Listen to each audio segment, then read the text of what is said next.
Well, Dorothy and the Wizard of Oz said it best. There's no place like home. And after a road trip that saw the Rockies go 1-5 and get walked off 3 times, they're looking to turn the tide as they welcome in the New York Mets to open up an 8-game homestand, starting with a 3-game series against New York. Welcome back inside Coors Field. Tom Helmer alongside Tracy Ringlesby and Mark Stout. Let's look at the starting pitchers for tonight's game. On the hill for the Rockies will be Jhoulys Chacín going up against Chris Capuano.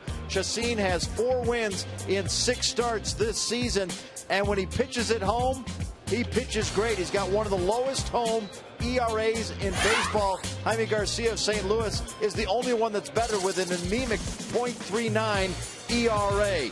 Jhoulys Chacín, you look at starting pitching. Starting pitching hasn't been the problem for the Rockies. Hopefully they'll get some run support, but this is a guy that can definitely turn the tide for you. Hey, if I manage the Colorado Rockies, I need a big victory. I need something to happen in a positive vein. I want Chacín on the mound for me right now.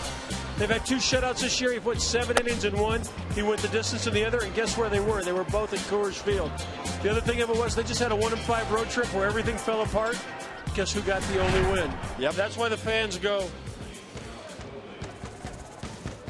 Chacín, and as a fan, after his start Wednesday at Arizona, I immediately tried to trade for him in my fantasy league. Starlin Castro straight up, but I didn't get the offer. But look at some numbers on him. 202 against right-handers, that's the batting average. 207 at home, 130 ahead in the count. Runners in scoring position, 087. This guy is the real deal, trying to even his record at 14-14 as a big leaguer. And he hasn't been facing the Rockies with that runner in scoring position number. It's been the other team. Exactly.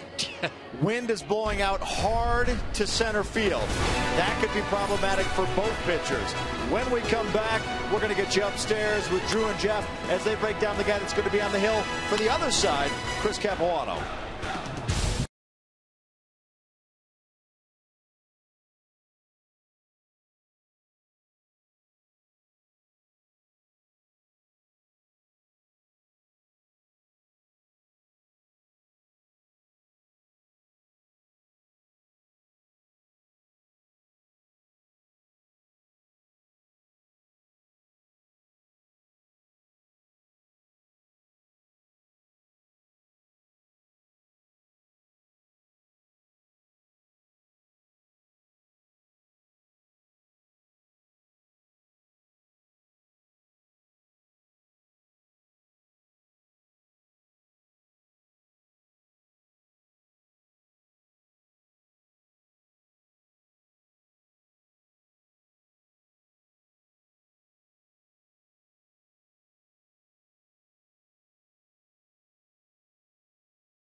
for baseball between the Rockies and the Mets. Ian Stewart, one of those guys more than anybody that would like to get a hot bat going, and Chris Capuano may be the guy to do it against. The last time the Rockies faced him, they certainly had a lot of success. In fact, they had success that entire series as they swept the Mets in a 4-game series. With more on Capuano and the Mets, let's get you upstairs to Drew Goodman and Jeff Houston. Guys?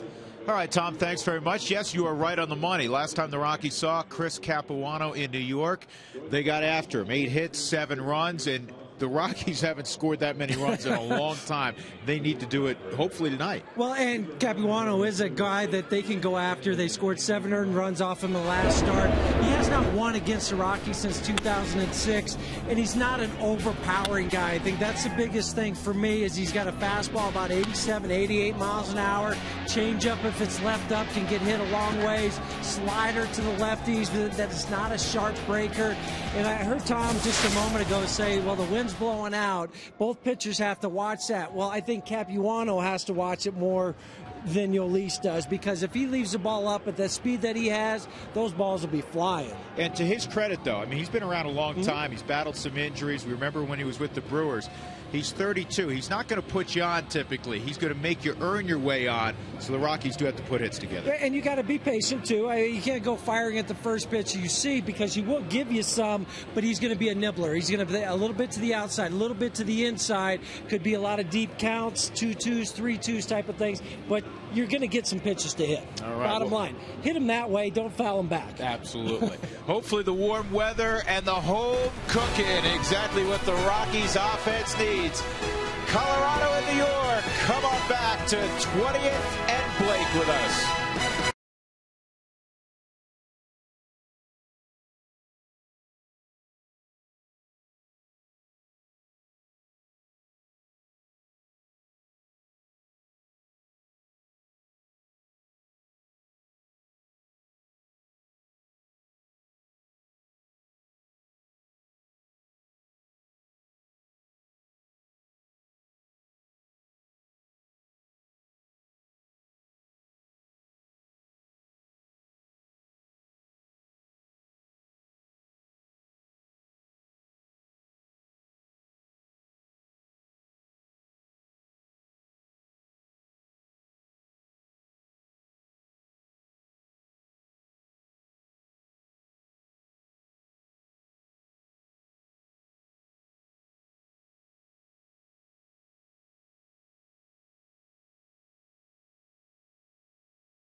Sports is brought to you by Geico. 15 minutes could save you 15% or more on car insurance.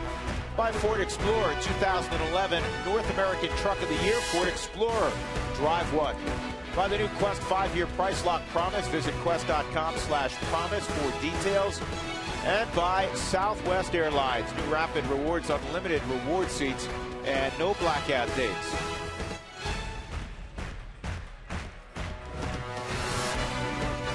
Yolis Chassin leading the Rockies out on the field. Yolis at 4-2. Everybody's superstitious. He likes to touch the chalk on his way out to the hill. Take a look at the lineup today for Terry Collins, brought to you by Southwest Airlines. Jose Reyes is off to a gorgeous start. .331 average. He has 6 triples. Daniel Murphy will be in the 2-hole. David Wright He's struggled a little bit out of the gate at 240. Carlos Beltran, kind of a surprise. He's really swung the bat well. Ike Davis has had a good start. Jason Bay missed a good portion of April. He's back in there.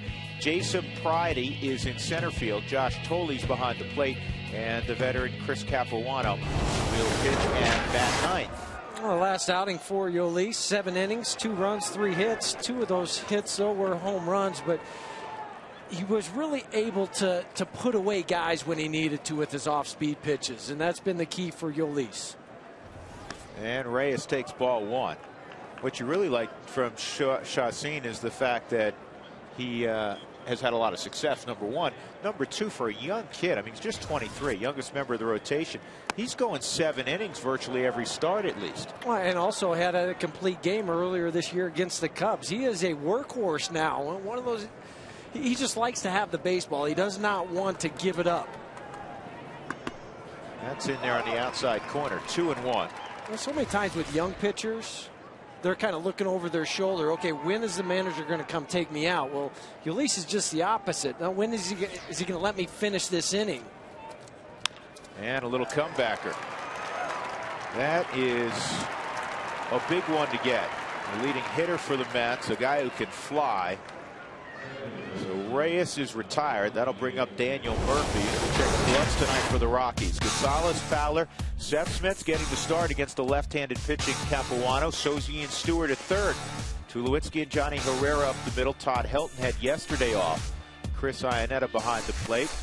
Tracy felt like with the off day yesterday and an off day coming Thursday, I mean off day for Todd Helton, that Todd would be able to play in all 3 ball games in this series. And that's what Jim's been able to do, kind of give him that rest that he needs so he can keep him fresh going into August and September. 1-1 the count on Daniel Murphy, versatile guy. Good April. He's struggled so far in May. He's 3 for 20 in May. Rockies trailed by 2 runs in each of the 4 games in New York, Huey, and managed to win all 4. Their second ever sweep. Their first sweep came back in their second visit there in 1993. In a place that typically they have not won at all during their franchise history. New York's been one of the worst. Florida, Chicago's been on that list. They'll go in there and sweep the 4 game, including a doubleheader. 2-2, and this is a fly ball to center field. I like what Dexter Fowler does. He always has good footwork, even on a routine fly ball. See, he worked around that baseball, Jeff. Good habits. You don't want to get into a bad habit because nobody's on base. Just get into that habit of, I want to set my feet so when there is somebody, I'm not changing what I do.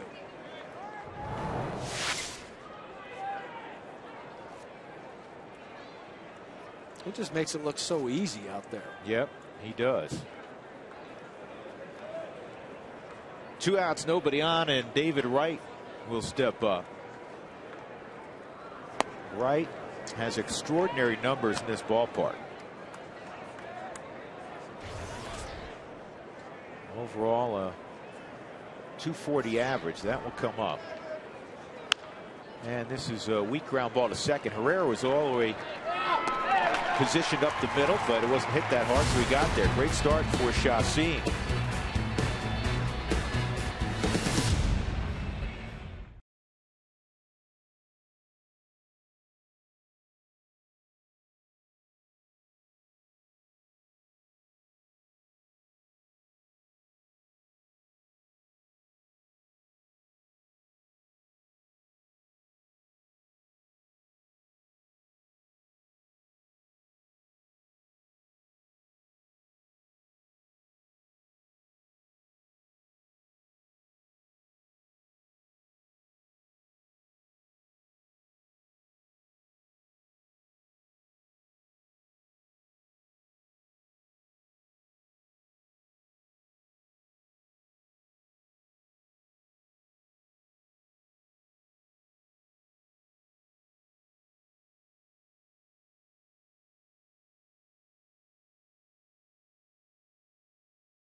Fowler swinging the bat from the right-hand side of the plate because Chris Capuano is a lefty.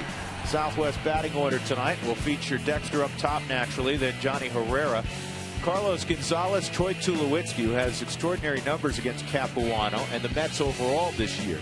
Todd Helton, Seth Smith, Chris Iannetta, Ian Stewart, and Yolis Chacin. We talked about Chris earlier this year facing the Rockies. This is his first appearance at Coors Field since 2007. The ERA out on the road is even worse than that 5.40. It's 6.75. This guy was an all-star back in 2006 with the Brewers. He was 10-4 at the break, 3.21 ERA, had won 18 games the year before, but just 12-27 in his career since then.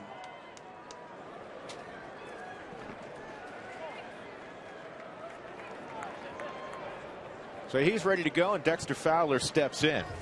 Dexter on the road trip hit .240 with 3 walks, and unfortunately, by comparison, Dexter had one of the better road trips offensively. Well, I just think that back to that game in Arizona where he was on base 4 times and didn't score. Jeff, you were a including position that leadoff player. triple.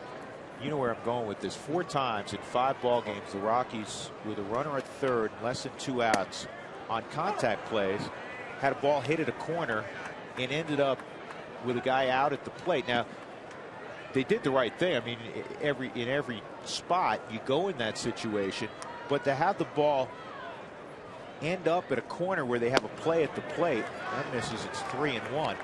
I've never seen that over even an extended period of time. Have you? Maybe in 3 or 4 months, but not in a 5-game span where that happens. 4 out of 5 games. It's just the way the offense had been rolling. And that misses. So we were talking in the open about Chris Capuano not walking many people. And he begins the ball game with a walk of Dexter Fowler. He's averaging just about 2.5 walks per 9 innings, which is excellent. Yeah, just his 10th walk on the season. But I also said he's going to try to work the corners. That one looked like it caught the corner on the forward strike zone, but he's not going to throw anything right in the middle of the plate. If he does, it's going to be a long night for him. But he does have one of the best pickoff moves to first base. You've got to be on your toes. In fact, he's allowed 1 stolen base this year, and that's to the guy who's in the on-deck circle. Carlos Gonzalez is the only guy to swipe a base against him.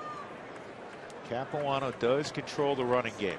One of the things that makes him so difficult, too, is that he can come up. He's one of those guys that can come up, hold it, and read you, not the other way around.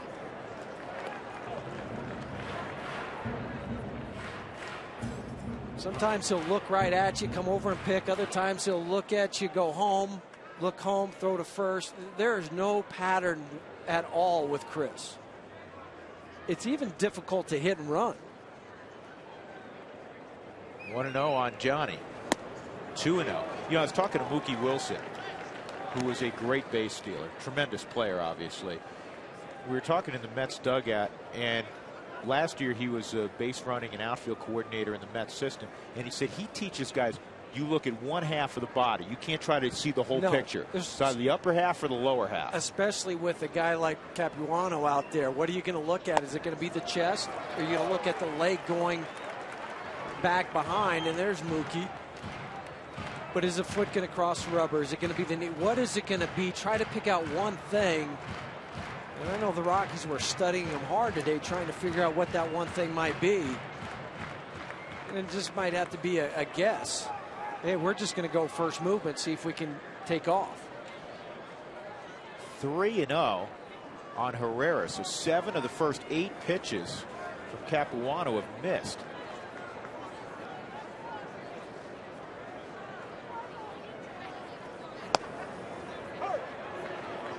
Mike Winters, the crew chief, is behind home plate. Mike Everett's at first, Mark Wegner at second, Chris Caccioni's at third.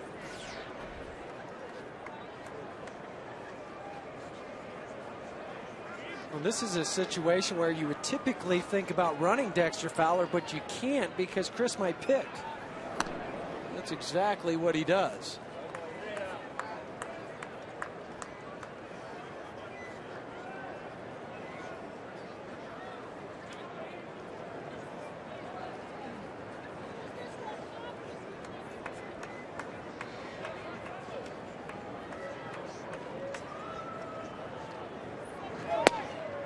that catches a corner. Not surprising. Johnny will often take a couple of strikes, especially with a runner on in front of him. And a guy that's only throwing 2 strikes up to this point. That's where Capuano has to leave. He has to live on the corners, the black, and maybe, hopefully, for his sake, if he were to get some calls off the plate. 3-2, base hit the other way.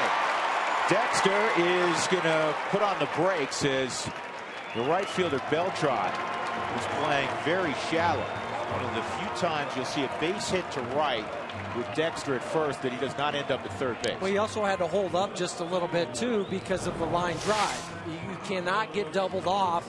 See that ball down. You've been having trouble scoring runs. Don't do something foolish in this instance. And Dexter doesn't. He rounds the bag hard to make sure that Beltran comes up and makes the throw, but have it at first and second. How about Johnny now 10 for 24 batting right-handed this year. And here's Cargo.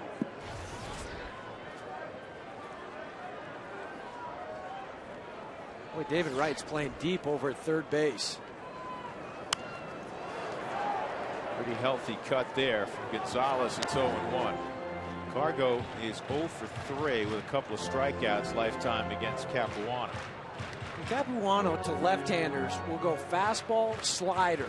His best pitch really is his changeup. His changeup is what he uses to try to get right-handers out.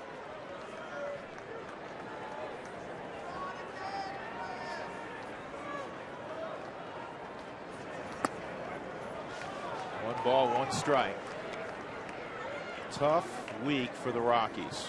They lost 2 of 3 in Arizona and then were swept in San Francisco. And 3 of the losses, as I'm sure you're well aware, walk-off losses, a 1-5 road trip despite having a starter's ERA of 2.37.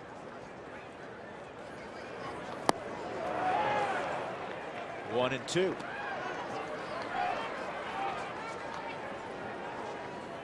Yeah, but it's a new day. You're here at home.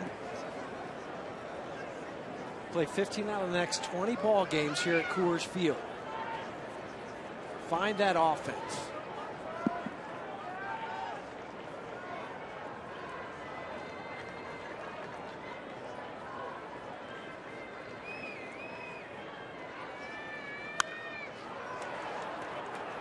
Let's see, he keeps working soft, soft, soft. All sliders. All sliders away from Carlos. Mets defensively will have Jason Bay in left field. In center field is Jason Pride, who's come up from Buffalo, done a nice job. Carlos Beltran no longer a center fielder.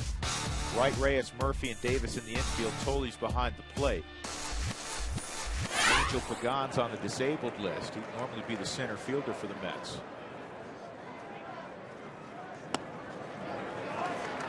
Showed him the fastball. Is away 2-2.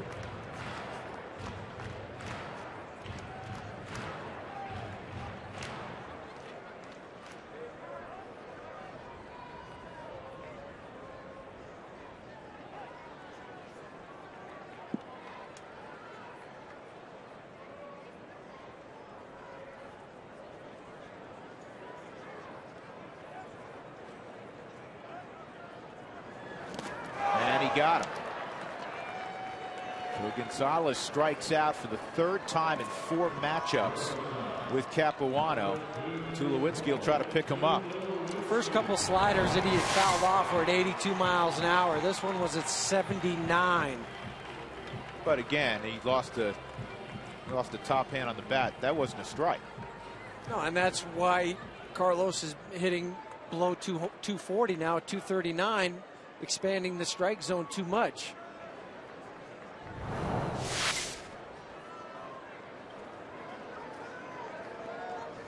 Tulowitzki 4 for 5, 2 home runs against Capuano. The thing about Capuano, even for a guy that doesn't throw exceptionally hard, he will work in to right-handed batters. He's not afraid to go in there. He has to, though, and it's all for show to keep you honest as a hitter.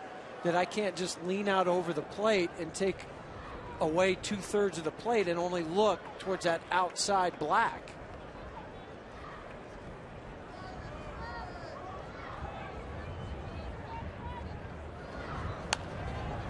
This is popped up.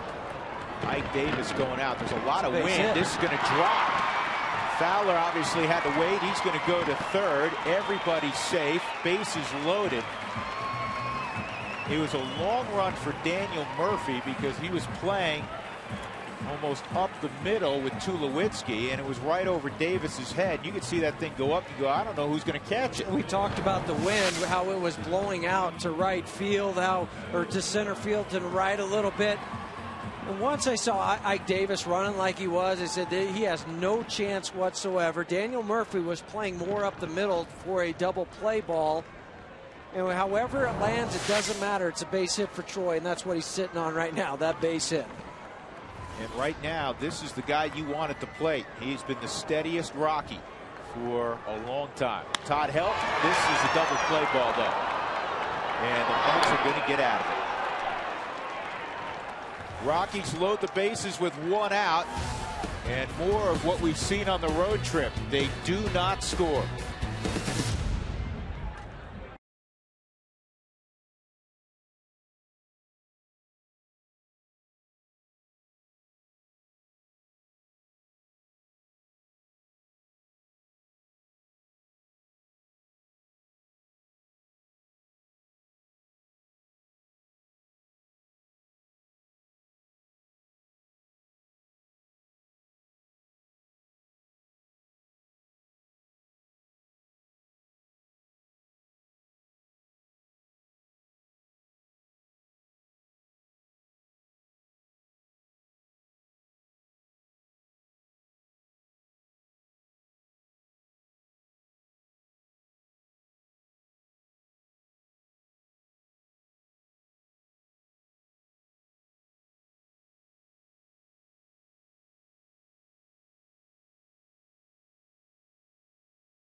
Update for you guys out there about Carlos Delgado, the former Mets first baseman. He had hip surgery in 2009 and then again in 2010, and unfortunately was never really ready or able to recover from that surgery. So he officially announced his retirement on April 13th of this year in Puerto Rico, where he's from.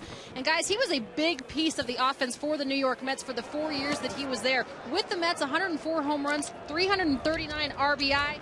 But over the course of his 17-year career, 280 career batting average, 473 home runs, and 1,512 ribbies.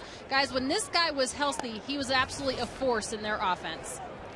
Well, Carlos Delgado, for me, has borderline, well, it's not borderline. He may have Hall of Fame numbers. Well, he's 30th on the list for home runs, 68th in doubles, 49th in RBIs. So, yeah, I mean, he's right on the fence. There was about a 6-7 year period where he was one of the 2 or 3 most dangerous left-handed hitters in the game. Two-time All-Star. What happened, he played in Toronto for a number of years, so you didn't hear a lot about him. Beltran on 4 pitches. I'm sorry, Hugh. No, I'm just saying you just didn't hear a lot about him because he played up north. Yeah. And when he went to New York, it was on the backside of his career. And as Alana pointed out, he still had very good years in New York. And remember last year when the Mets were in town early because he was rehabbing at the Stedman Hawkins Clinic. It's where he had hip surgery. He came down and was in the clubhouse, and he was talking about trying to come back and play. Well, because he's just a few home runs shy, as Alana mentioned, 473 home runs. Just that, if he got to that 500 home run plateau, then I think he's a lock. Ike Davis swings at the first pitch, and Carlos Gonzalez will move over and make the catch. One gone. Who wants tacos, fans? Remember, if the Rockies score 7, we're all going to rejoice because the offense has been struggling. But if they score 7, You're going to rejoice in the stands and then make your way to Taco Bell tomorrow in the state between 4 and 6 to get your Rockies Tacos special. Jim Tracy may join you there. A lot of fans would join you. Jason Bay at the plate. Has a pretty good lineup now, especially if they get Pagan back. When you have Jason Bay hitting 6th. Well, their lineup is so much better. The numbers pointed out 10 and 4 when he's in the lineup. Provides power, gap-to-gap ability.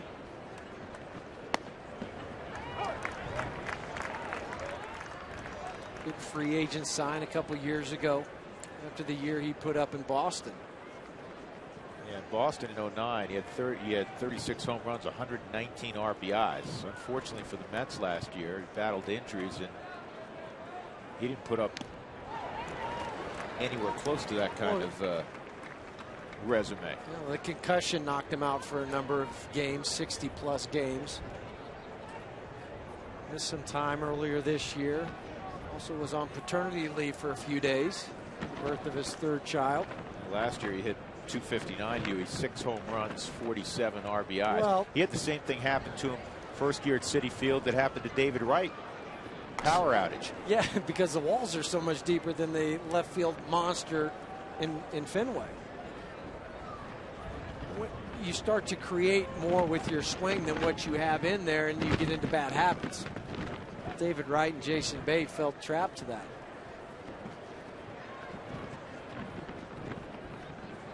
One, two, swung on and missed. Mets fans have seen a lot of that. 18 punch outs now and 55 at bats for Jason Bay. 2 gone. Hey, fans, book a suite or party facility in May and receive up to 20 free tickets to another Rockies game. Call 303-312-2444 for more information, but do it quickly because space is limited. I don't think you can get into that suite, though. That's the bullpen suite.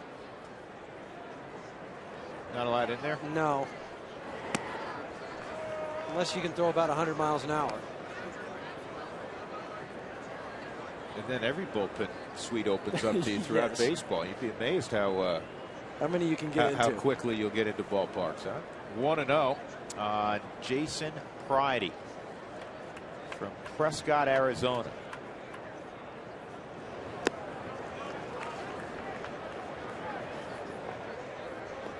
We're going to see that last strikeout of Jason Bay right out of the hand, coming over the top. Hard slider and the off balance swing of Jason Bay. Swung over the top of that. Yeah, over the top of breaking balls. And typically when you see swings and misses on the fastball, you'll see guys underneath. Yeah. 3-0 on Pridey. Pridey's given the Mets a lift. Hit 3 home runs since his call up. He runs very well, plays a good center field. That's what they thought they were getting. Okay, we're getting somebody who can handle center field at Citi Field. Whatever he throws out there offensively will be a bonus. And he's thrown out 3 home runs already. Yeah, but he was a 2nd-round pick at Tampa Bay back in 2002, so there was some skill set there that scouts saw.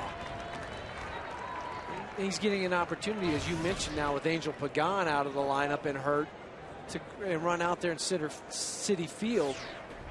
It's a lot like Coors Field, and it's so big out there. Terry Collins says, hey, I need you to go from alley to alley, especially with Carlos Beltran and Jason Bay on the 2 corners. Here's the 3-1, 3-2.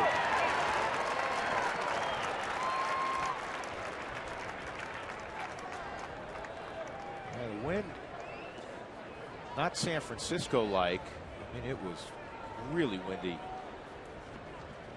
in the Bay Area the last 3 days, but the wind is really gusting out. If you get a ball up in the air tonight, center, right center. Well, we've already seen the base hit, though, from Troy, how the wind affected that ball. Beltran will be off with the pitch. 3-2, and Pridey stays alive. Yeah, Pridey was a Rule 5 selection by Minnesota, and he reached the big leagues on a couple of occasions with the Twins. Never got a hit for him. So when he got called up this April with the Mets, his first big league hit was in a New York uniform, despite the fact that he had some service time.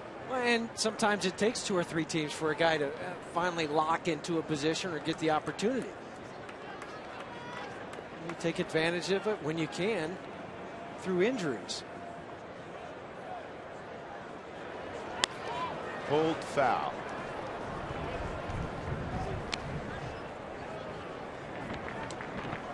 Mets are 7 and 8 out on the road so far this year.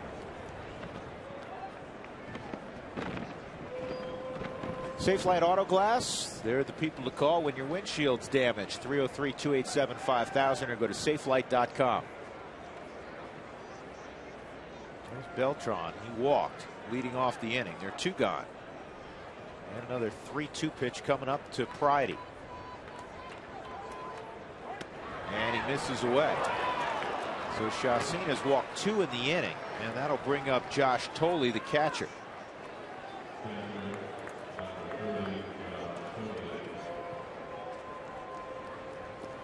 Coming up in the 6th inning, Toyota Talk. Text Toyota followed by a space, and then your comments and questions to 720-720. You have a topic for everybody tonight? I'll think of one, and I'll, next half inning or next inning, I'll let you know what it's going to be.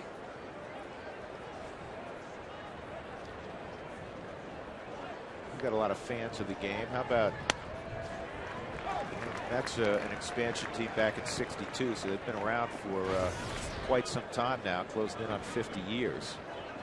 In fact, this is their 50th season. I'm still shocked that they haven't had a no-hitter with all their pitching. Yeah. That's what I was leading to. Tell us, in your opinion, all you baseball fans, the 3 greatest Mets of all time.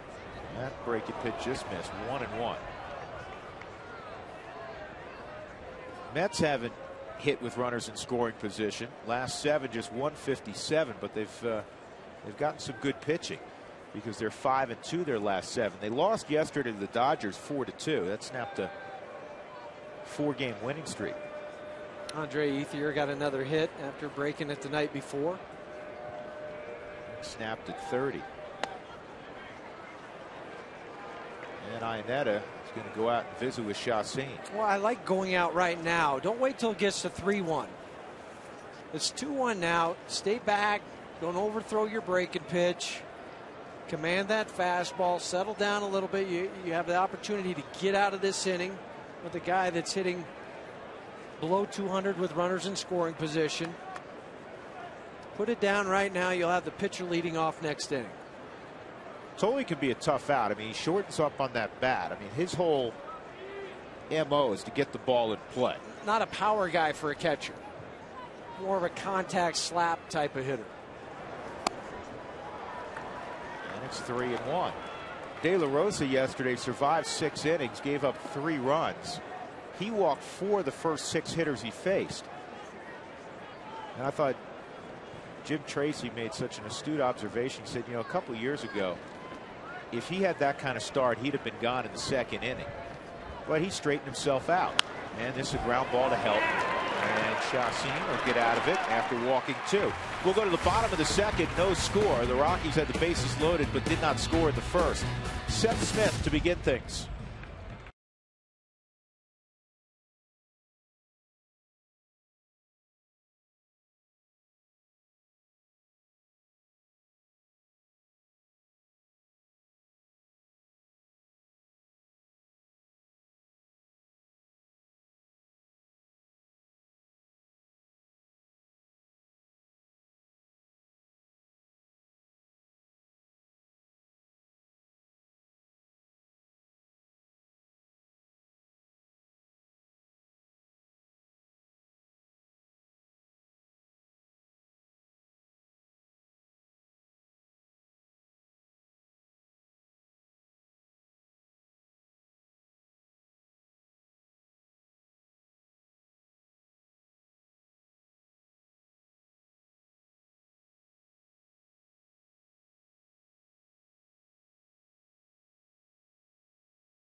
And Stewart to face Chris Capuano. There's Troy Tulowitzki. He was a one-man wrecking crew when the Mets played a 4-game set against the Rockies at Citi Field. The Rockies won all 4 ball games.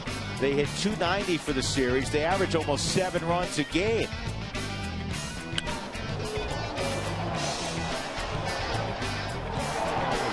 Part of their 11-2 start to the season. And the difference in that, too, they were down, as you had mentioned earlier, by 2 runs in every single game, but came back with that key hit when they needed to. Smith takes a strike. Interesting, Jim Tracy today, instead of putting in all righties against Capuano, he has Smith in there in right field, and he has Ian Stewart, not Jose Lopez, at third. And Smith, I think, deserves this in that he has swung the bat well since the beginning of spring training, left on left. Well, and the other thing, too, Capuano's numbers, lefties are hitting .325 off of him, so it's not like the numbers are very different. High in the air to deep right field, but it's going to stay in the ballpark. Beltran is going to make the catch. He got the barrel to it, didn't miss it by much. 1 out. That'll bring up Ionetta. Time for our Geico quote of the day. Tom Terrific, Tom Seaver, a Hall of Famer. I'd like to be a great artist. I would quit pitching if I could paint like Monet or Rousseau, but I can't. What I can do is pitch, and I can do that very well. It's good to be a good self-evaluator. It's key, not only in baseball, but life. Yes. Seaver owns and has for a number of years a winery in Northern California. So to go back to your question about Toyota talk, if you were picking 3 Mets, all-time great Mets, would Seaver be on that list? Well, for me, Seaver, it's who are the 2 others? I'm just throwing it out there. Ionetta takes a strike. Piazza would have to be on that list. Well, I mean, it's an interesting choice. You would think so. But there've been some others that have had great careers there. Oh, and he went around. He did. 2-strike count on Ionetta. He checked it out at first with Mike Everett. Well, did the barrel go past the plate? Late kick comes through. That was a good call by Mike Everett down at first. And on 3 pitches, Ionetta, the second strikeout for Capuano. That'll bring up Stewart. Well, if you miss, he says, did you miss any of tonight's game? Well, the game's just underway. So if you do miss some of the game, you got to run out. Check out Double Play tomorrow at 5:30 before the second game of this series between the Rockies and Mets. All the highlights and best moments in just 30 minutes. Ian Stewart trying to find his stroke. Hit a couple balls hard yesterday. Unfortunately for Stewart and the Rockies, both were outs. A ball to the fence and right, and a hard one-hopper to the second baseman, Freddie Sanchez. Jim's trying everything to let Ian have a chance to claim that job. Putting him back in there against the lefty today. Numbers so good a couple years ago, left on left. I'm sure people read about it in the paper. Some of the comments that Tracy had. It was as not only as animated a pregame media gathering yesterday in San Francisco. That's in there for a strike. But as edgy as we've seen Jim Tracy. I mean, and I thought the most profound thing to come out of that get-together, here's the 3-1, it's fouled off, was the line, hey, we're good. We know we're good. We're going to be good. We may not be playing very well right now. I said, we're not interested in being good. We're interested in being great. That's a mantra that they set going into spring training. It's not we just want to make the playoffs. We want to win the division. And a 1-2-3 second inning for Capuano. We'll go to the third, no score.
brought to you by E470. Sign up for Express Toll today and start paying 20% less on E470 tolls. Mets are here till they depart Wednesday afternoon. Thursday's a day off. The Padres are in, and then the Giants for 2. So it's an 8-game homestand.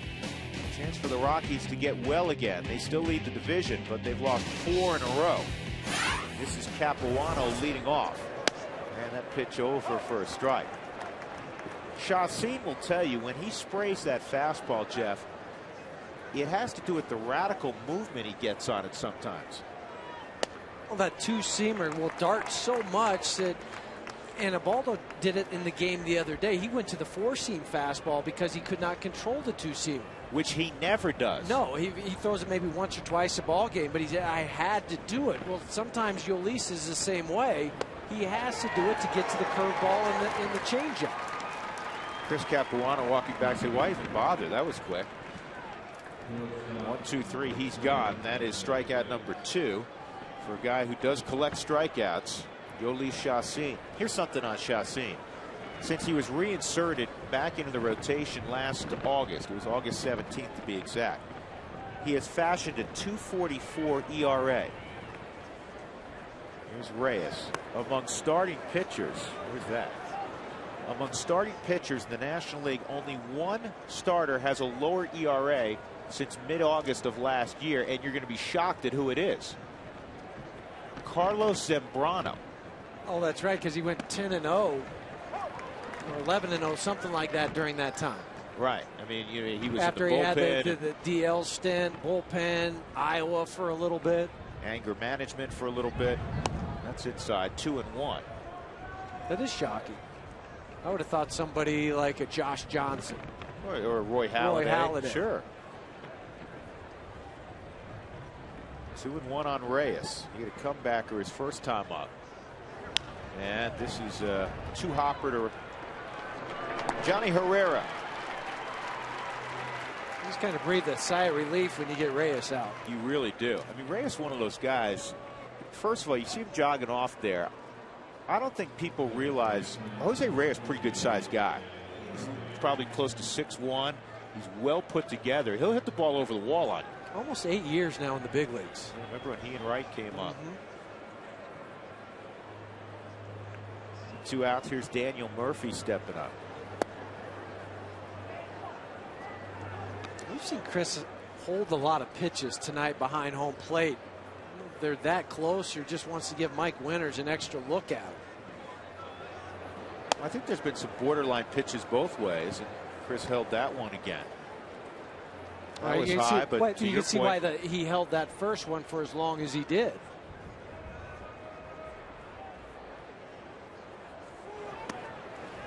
And you know what? I thought that may have darted out of the zone. That was a two-seam movement.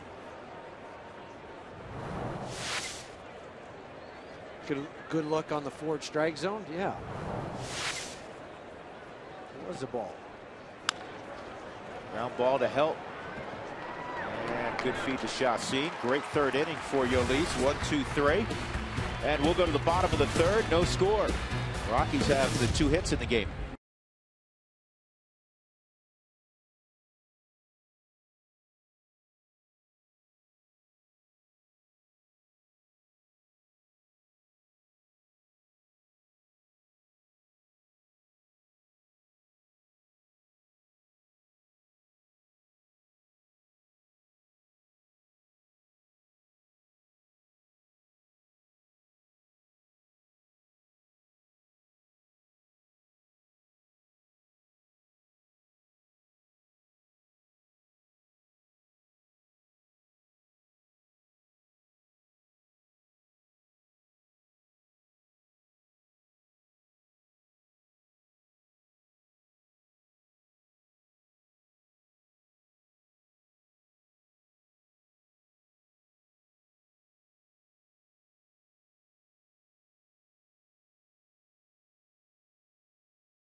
for the Rockies. Rockies loaded the bases with 1 out in the first. Todd Helton swung at the first pitch. He hit a hard one hopper, but it was right at Daniel Murphy. He turned the 4-6-3 double play.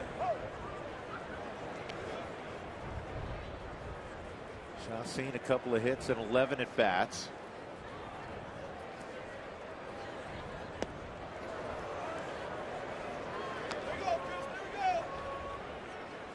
Mets will head from here to Houston.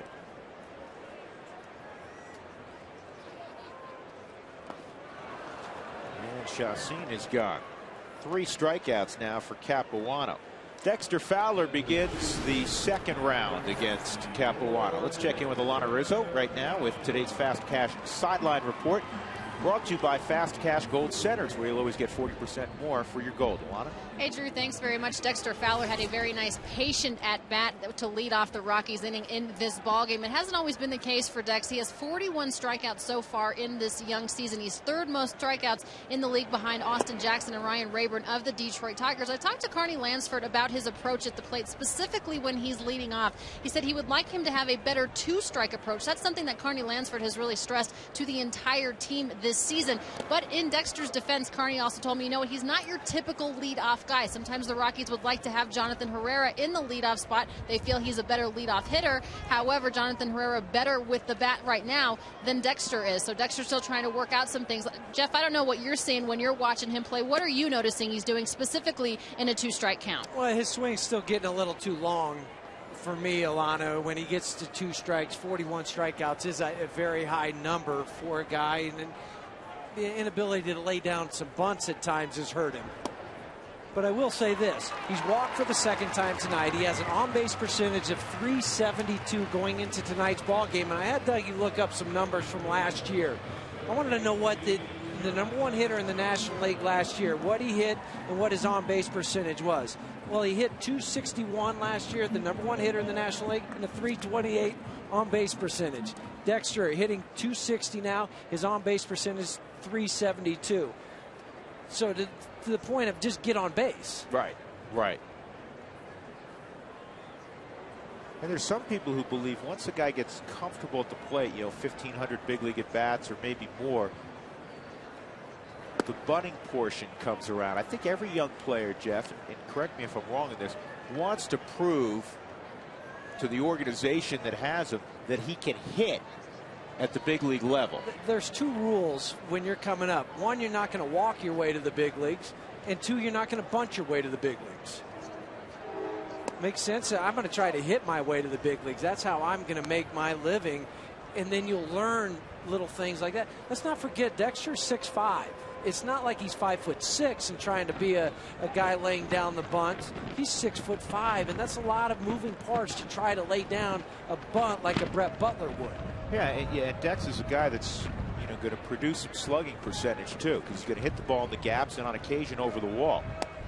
Boy, the wind is really gusting. That's in there 1 and 2 now on Johnny Herrera. I feel like we're at the old Shea Stadium. You know, there's hot dog wrappers flying everywhere. There's no 747 flying overhead right now, is there? That's the only thing. You don't have the planes flying right over to land at LaGuardia.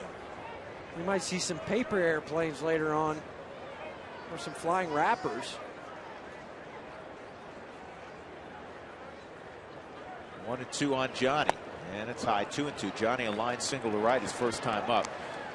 When David Dinkins was the mayor of New York some years back, he was a huge tennis fan. And right next to Citi Field, the old Shea Stadium, is the U.S. Tennis Center. He actually had the flights rerouted. Did he? During the late stages of the U.S. Open.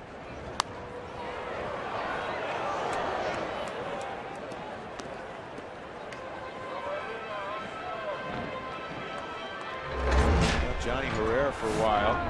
Out homering his good friend on deck, Carlos Gonzalez. We were sitting in the stands that day. It wasn't a television game. We almost came out unglued. Johnny, that was a no-doubter to right. Like the one he hit in Florida last year. Yeah. And he still has not hit a home run in batting practice. 3 and 2. Well, it doesn't matter. You hit him in the game. They don't count in batting practice. They don't count in batting practice. Only in the fact that his teammates wear him out on the fact all the time. Last few swings he tries to hit him out. But a situation like he had back in the first inning with Dexter at first, is he going to take off and run? I just don't think he's gotten a good read. I don't think he can. Well, there he goes. And this ball's driven pretty well to left, but Bay will get back and make the catch. Yeah, I was with you. I didn't think he would go. 2 outs and Cargo come up. Johnny hit that ball well. Time for our Quest high-speed pitch. Capuano at 89, Chacin at 92. It's brought to you by the new Quest 5-year price lock promise. Visit quest.com/promise for details. Gonzalez struck out his first time. It started out just 3 for 25 versus left-handed pitching now, including that strikeout. 3 for 9 now. Yeah, it's even better than that because he was 1 for 21. Yeah. Remember that? Oh. And last year he hit 320. And since the beginning of last year, he's hit more home runs left on left than any player in the National League. Well, you don't win a batting title just hitting off all right-handed pitching. Nope. Plain and simple. See if he can stay back better this at bat.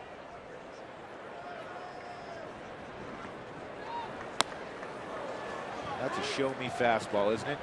You know, I'm not a big proponent of sitting on off-speed pitches. I think you hit the fastball and then adjust to everything else. But the way they pitched Carlos last time was slider, slider, slider. That was a show-me fastball. I'm going to sit on a slider this whole at bat.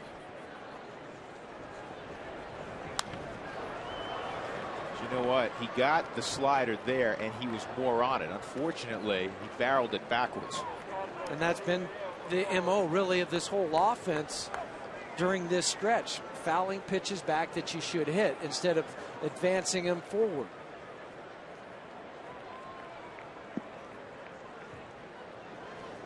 It's a pretty cool seat out there in left field. Pretty good spot to maybe catch a home run ball.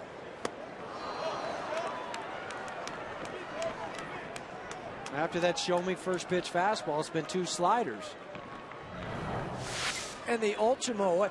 Now watch this front foot right here, folks. Notice how it gets way out here, and along with everything else going that same way, just off balance, he loses his back foot as well. Is that an overstride for you? A little bit. It's probably about 3 or 4 inches too long as far as the front stride foot.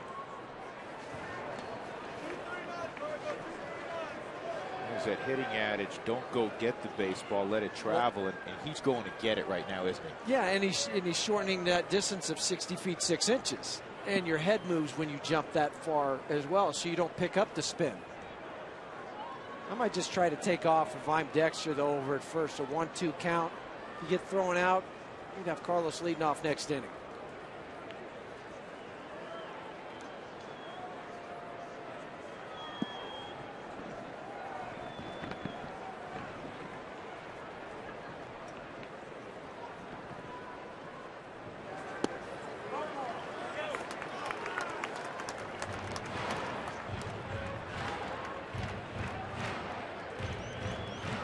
Tulowitzki hoping for an opportunity. 2-2. Rockies in the first inning. Fowler walked, Herrera singled. But then Cargo struck out. Tulowitzki hit a pop-up that wasn't caught short right, so the bases were loaded with 1 out. Helton hit into a 4-6-3. No scores. The Rockies hit in the third. And a shorter bat. An easy play at second for Murphy. Again, Gonzalez way out front. So Capuano keeping the Rockies off balance. We'll go to the 4th inning. No score at Coors Field.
came in the first inning, top of the fourth inning.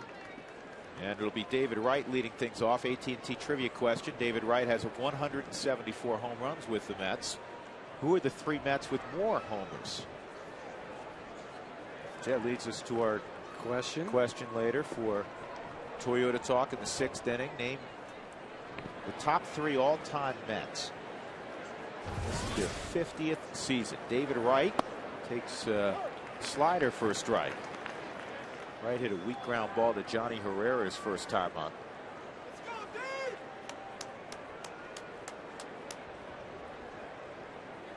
David Wright, Jose Reyes, the face of the Mets.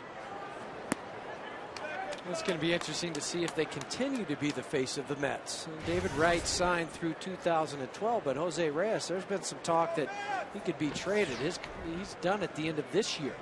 Are they going to extend him? Are they going to trade him at the deadline?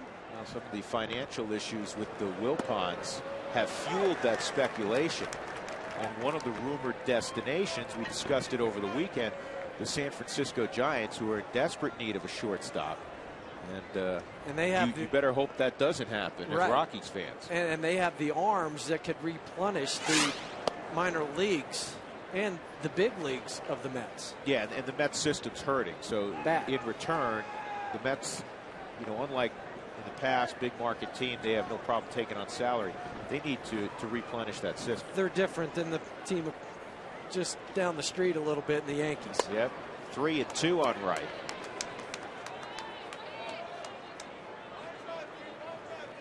Coors Field, big numbers, 385 average, 8 home runs.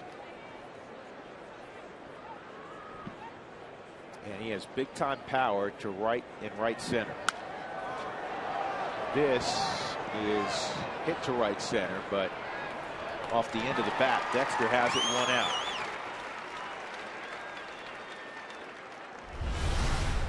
Time for tonight's Excel Energy high efficiency inning. How about the 3rd inning for Yoeli Chacin? But you could probably pick any of the 3, especially the first. He had a 1-2-3 first. He had a 1-2-3 third.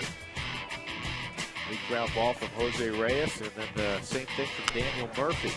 That's brought to you by Excel Energy. Learn how you too can be efficient when it comes to your energy, and visit responsiblebynature.com. Ball 1 on Carlos Beltran. He had yesterday off after playing 21 in a row. That was pretty sharply hit, but it's at Tulowitzki. Beltran's retired.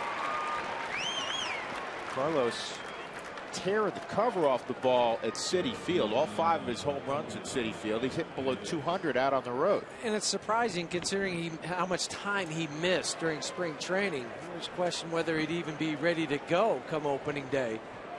And then, as you mentioned, just to have a day off, knees are feeling good. Yeah, he's at the end of his deal too, and he's proven to people that the knees are somewhat healthy, and he can still be a big factor offensively. Yeah, but I think he might be a better fit for an American League ball club where he could play the outfield 2 or 3 times a week, DH the other 2 or 3 times.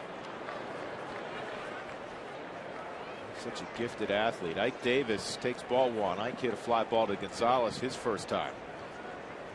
This is the first time Ike has played at Coors Field.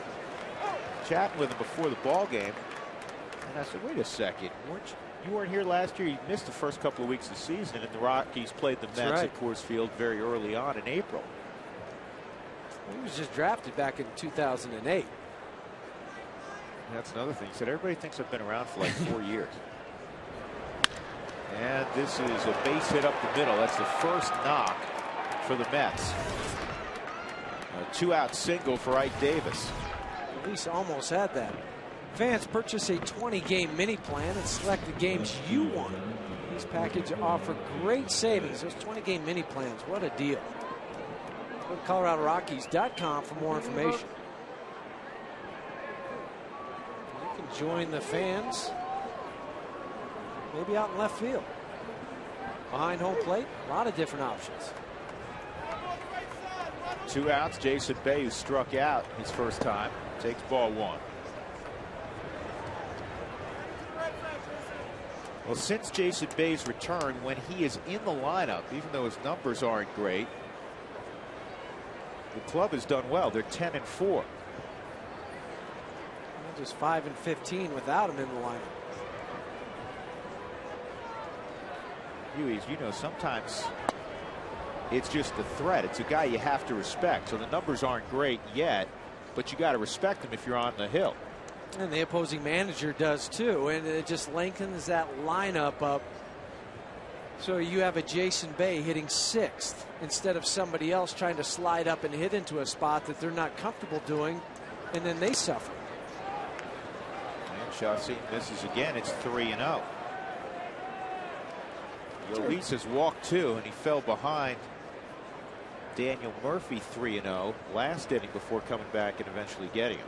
Terry Collins might be aggressive here and turn Jason Bay loose on a 3-0 count.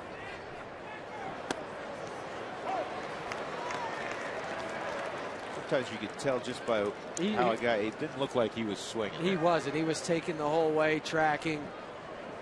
But that's what you'll do with guys that are proven home run hitters. He wouldn't do it with a rookie or a young guy, but a guy that has veteran time. Turn him loose, see if he could hit one out. 3-2.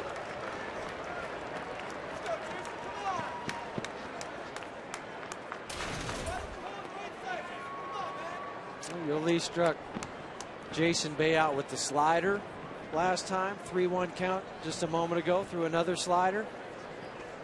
Got to go back to it a third time.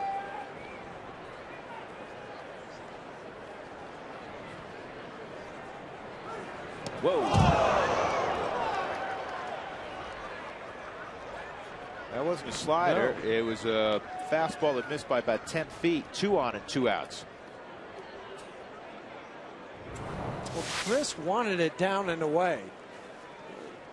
Fastball, and he just let go of that one too early. Didn't follow through at all. The arm drug behind. And that's scary. It wasn't intentional up there, but as a hitter, that just scares the living daylights out of you. Added pitches for Chacin, who's obviously been very effective. But he's now walked 3 instead of having the 7-hole leading off next inning. Jason Pridey's going to hit with 2 on here. Pridey walked his first time.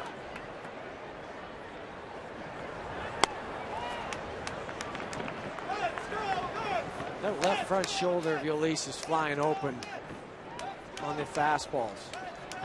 Too much falling towards the first base side. Yes, to some degree, Huey, tell me if you concur with this. To some degree, he's a right-handed version of De La Rosa in that he always seems to battle fastball command, but he's got tremendous secondary stuff. And that's why teams are just hitting 083 with runners in scoring position, because he's able to get that. Now, this front shoulder, what I'm talking about, flying open too much that way instead of driving right down towards the plate. That one was a little bit better, but it had more command of that one, but it's still not where it needs to be. And he is 3-0 on Pridey.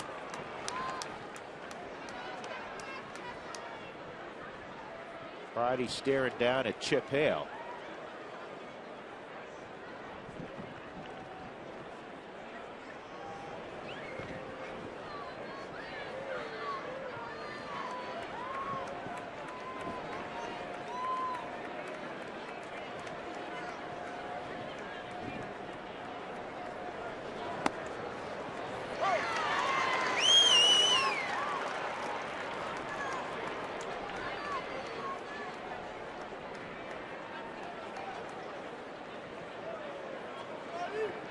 Josh Tolley's on deck. 3-1. Ike Davis at second. He singled. Jason Bay walked. He is at first.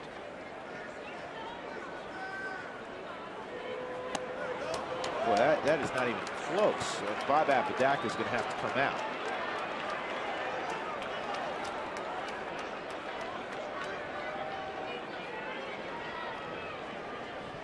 Take a look at that last pitch from Yolis.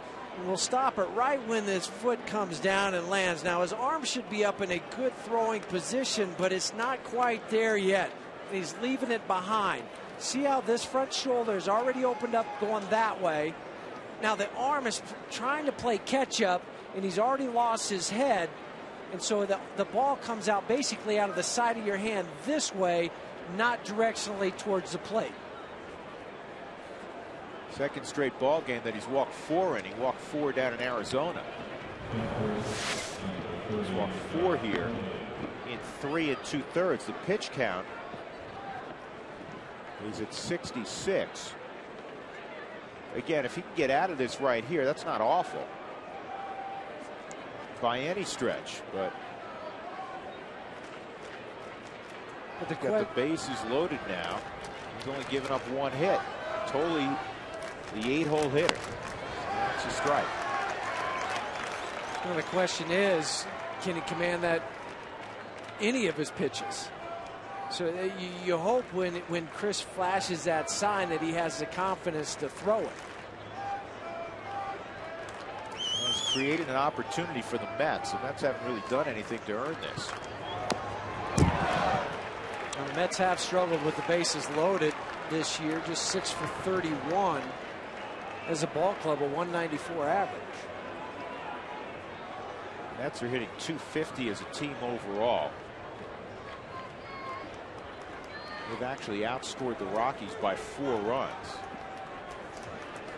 143 to 139 with the Rockies power outage the last couple of weeks. Here's the 0-2.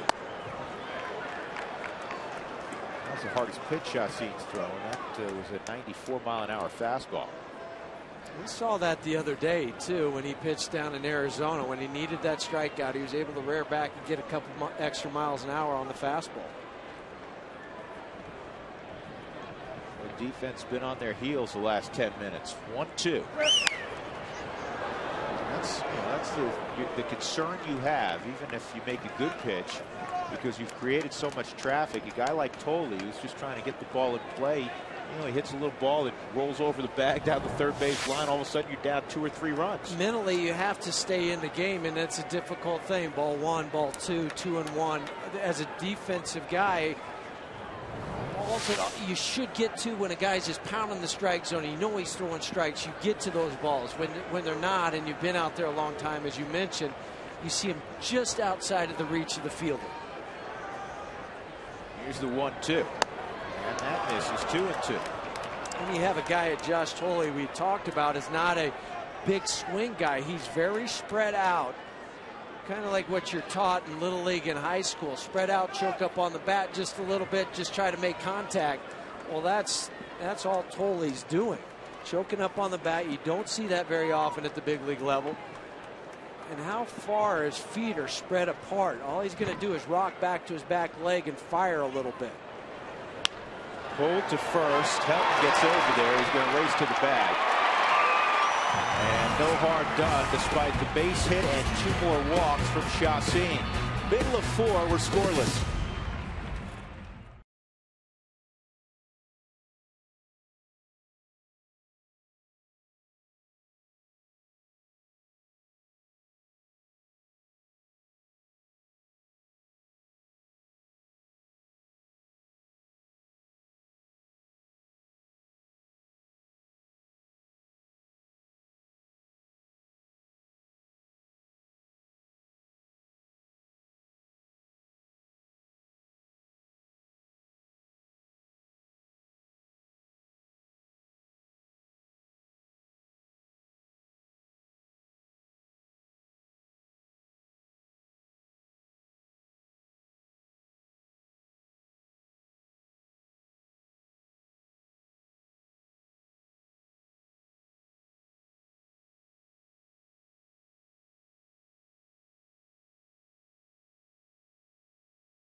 You're with us out at home.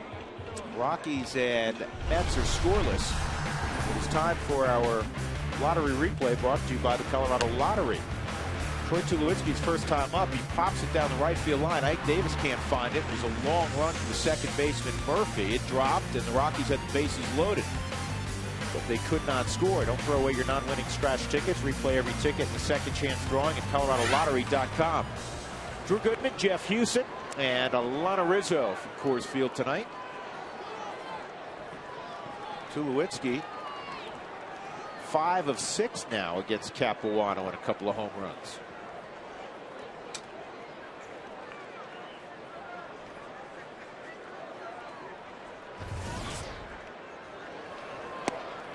That's down low.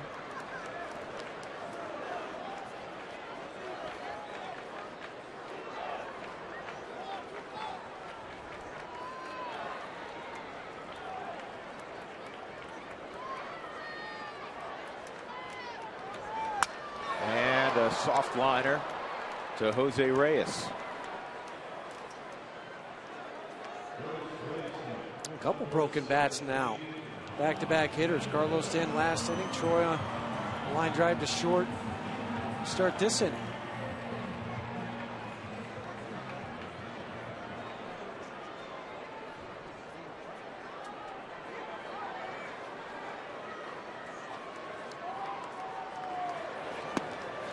Well, takes a slider for a strike.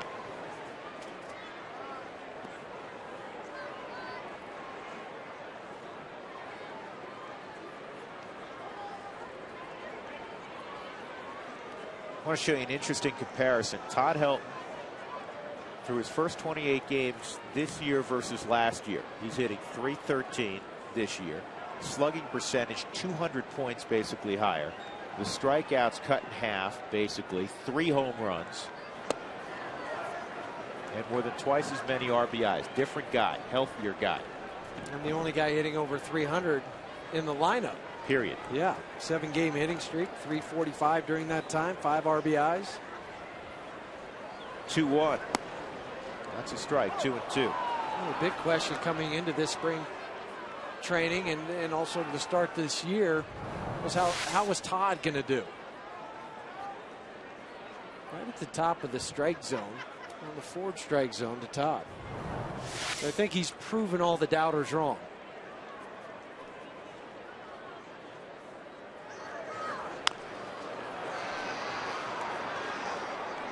Capuano, since that first inning, has mowed down the Rockies.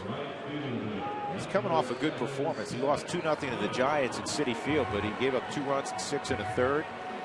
Struck out 5, walked 3.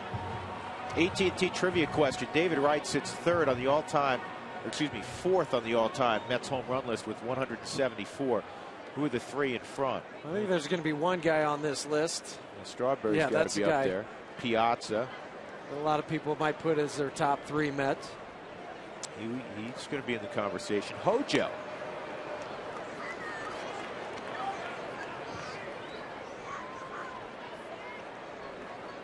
You can look it up. Hojo, one of the better power hitting switch hitters really of all time. I know that sounds crazy to say that. Not quite in the category of Eddie Murray or Mickey Mantle, but he had a lot of home runs. Smith behind 0-2. Seth just 3 for his last 17.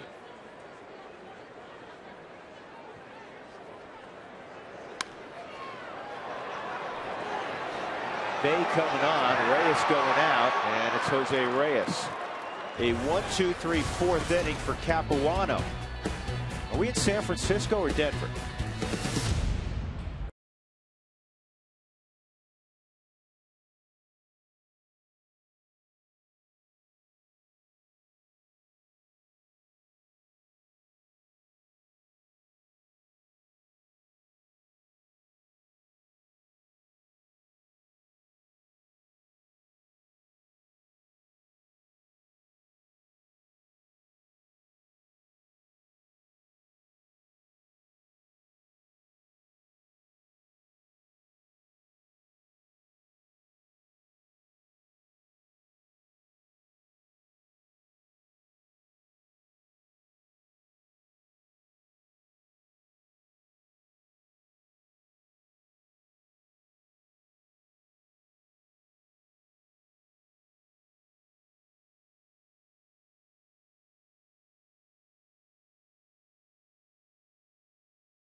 The Ultra Mo is ultra cool.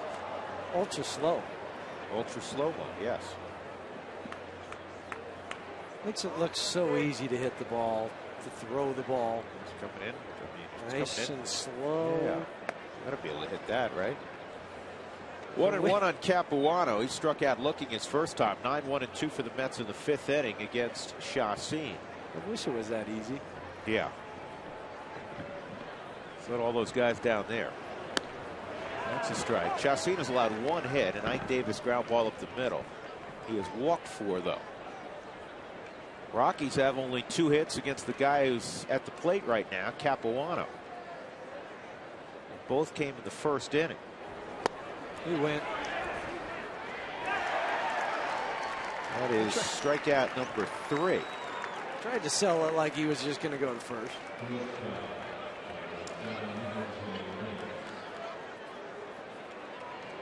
So that'll bring up Jose Reyes. You really have to be on your toes for a bunt from Reyes. Stewart already moves in about 3 steps. He'll start on the grass. In fact, a couple of steps onto the grass.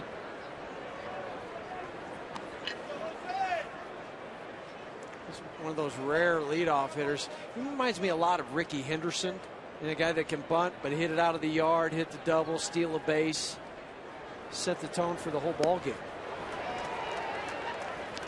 He is an exciting player. There is no denying that. And he's healthy again. He had a game a couple days ago. He had 2 triples and a double. He leads the major leagues in triples with 6.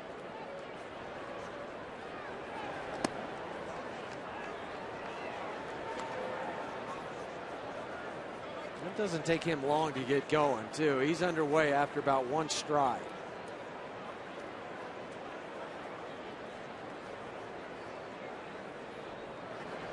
And this time he hits it at Johnny Herrera. 2 outs. And let's see what Alana Rizzo's up to. Alana?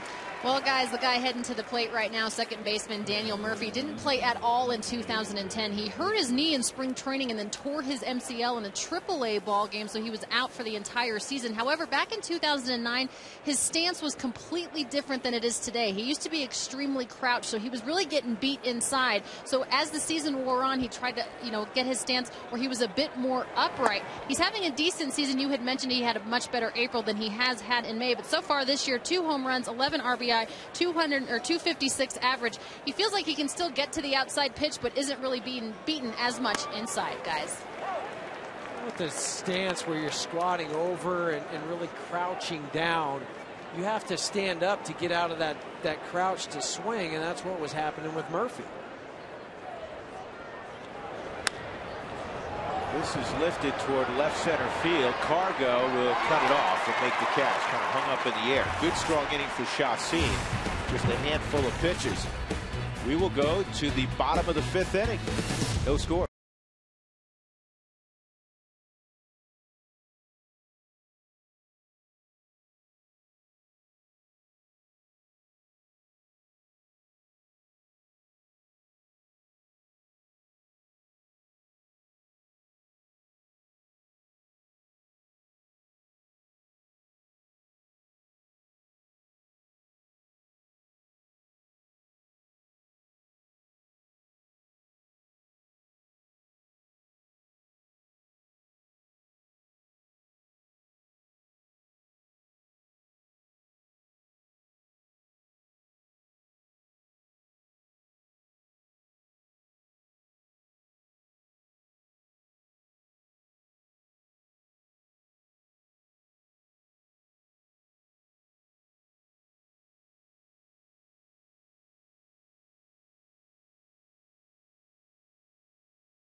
Root Sports is brought to you by your neighborhood Toyota stores. Toyota, moving forward.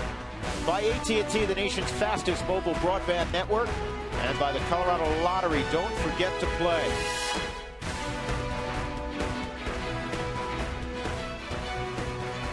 You know, it makes an art of the work the grounds crew does also. The Ultra Mo. Chris Iannetta struck out his first time, and he swings and misses here, leading off the 5th inning. 7, 8, 9 for the Rockies. Iannetta, 5-game hitting streak, 7 for his last 17. He always hits the ball well in San Francisco. He's about the only guy. It doesn't matter who they're throwing either. Hey, tears the cover off it against Lincecum. Broke up the no-hitter yesterday off of Vogelsong.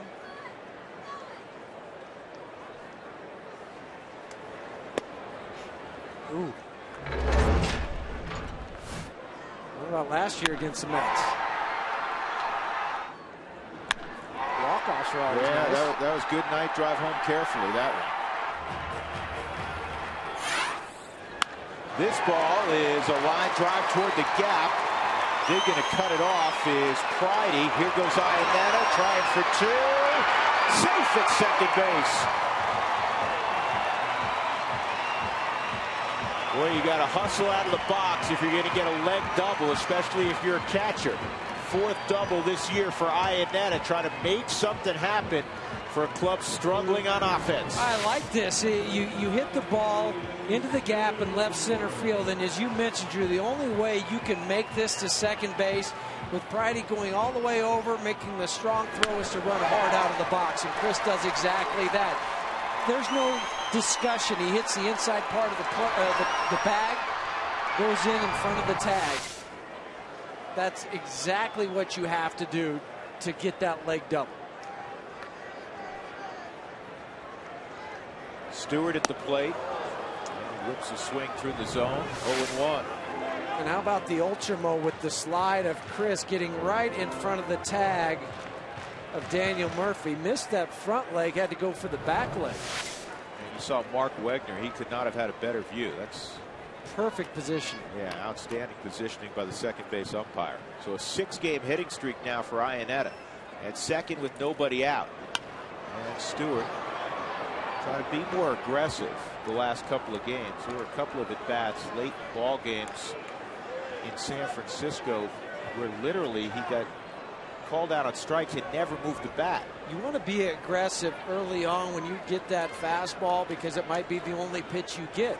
So if you say, I'm going to take this one, especially later on in the ball game with a pitcher that's only going to be in there 1 inning, it could be junk after that.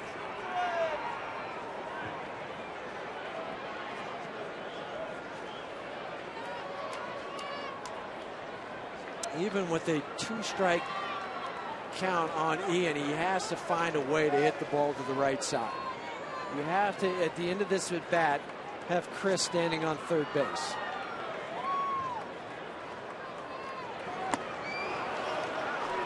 Stewart goes down. Foul tip held by Tolley. 1 out, and that'll bring up Chassin. See if Yolis can help his own cause here.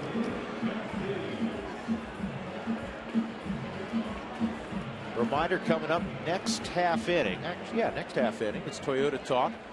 3 greatest Mets in their 50 years of existence. You know there's guys we're missing. We just haven't thrown them out there yet. Good fans. I've kind of circled a couple that showed up in the record book. And some from memory. That's a strike on Chassin.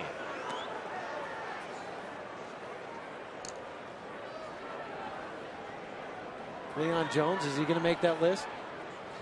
Leon Jones was a tremendous hitter, left fielder for the world champion Mets in '69. Caught the final out off the bat of a former big league skipper, Davey Johnson.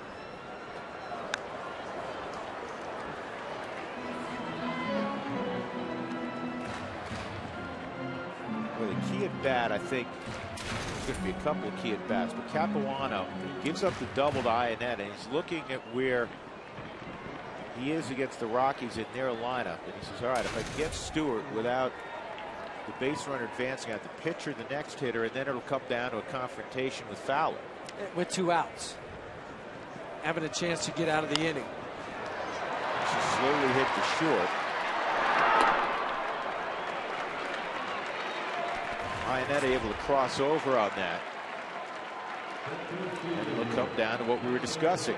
Dexter Fowler, who's walked twice, with Iannetta at third and 2 outs.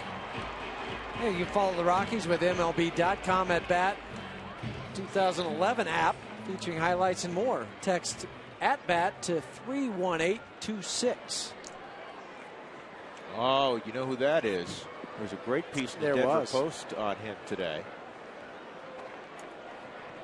That's Jack Donnelly. He's known as Banner Jack. This ball pulled in a hole, a base hit. And the Rockies take a 1-0 lead. Dexter Fowler coming through. So the Rockies finally break the ice here in the 5th inning. What was the point I was making just a moment ago, Drew, that the best pitch you might get is that first pitch fastball? And that's what Dexter got. He didn't wait around to see what else he was going to throw, anything like that.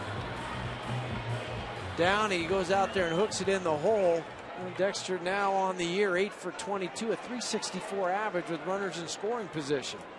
He's got 12 RBIs. You know what Banner Jack, when he puts up a banner, if you don't make enough noise around him, he says, I got 20 grandchildren who make more of a ruckus than you. Let's go. Let's hear it. He's a veteran of the Korean War, originally from Brooklyn. This ball on the ground to second. And that'll put down the inning for Capuano. But the Rockies, after going scoreless for almost 16 innings, get a run.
Take a look at our Coors Light freeze cam.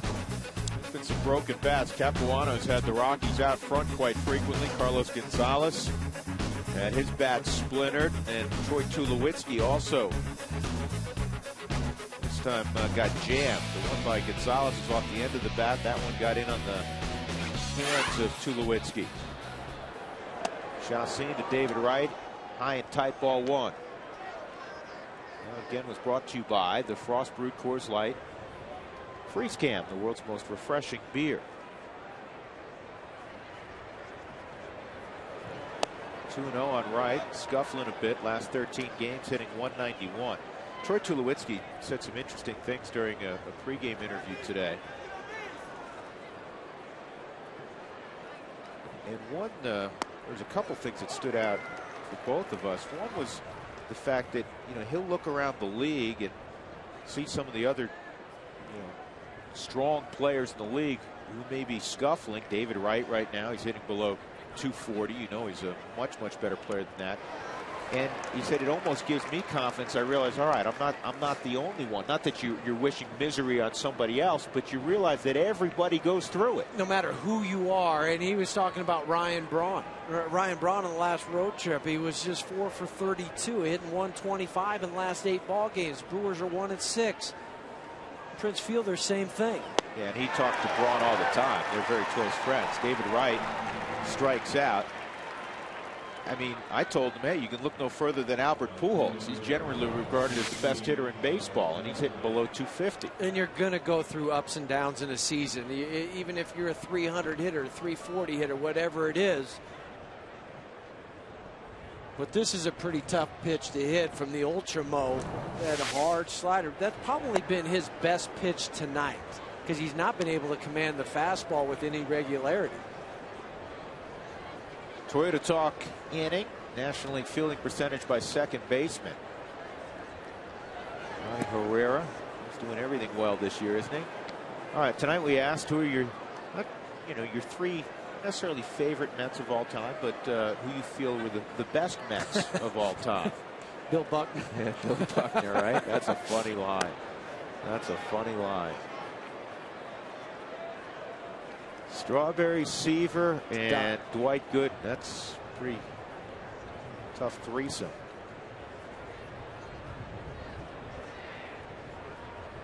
Any Met to get struck out by a Rockies pitcher's my favorite. Yep, that'll work. John Baddoon. Yeah. John Stearns, Colorado native out of the University of Colorado. TJ. People don't remember that Nolan Ryan was a Met. See, Gary Carter came down from Montreal as a Hall of Famer. Did Carter go in, and Doug will know this, did Carter go in a Mets or Expos hat? Expos hat. Beltran at first with Ike Davis up.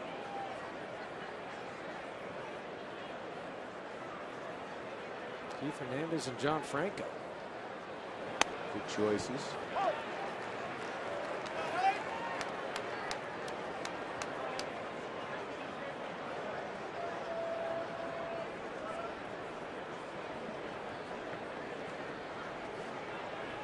Thanks, Vince.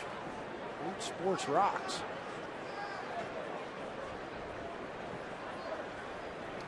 And the Rockies have gotten a lot of good pitching performances lately. Their starters, they have not been the problem. More quality starts on that whole road trip. And you hate to waste those outings.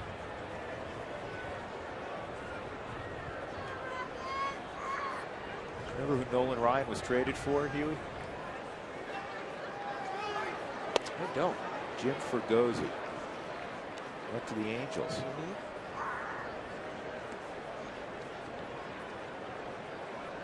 Remember the Astros letting him go because they thought he was too old. A couple more no-hitters after that.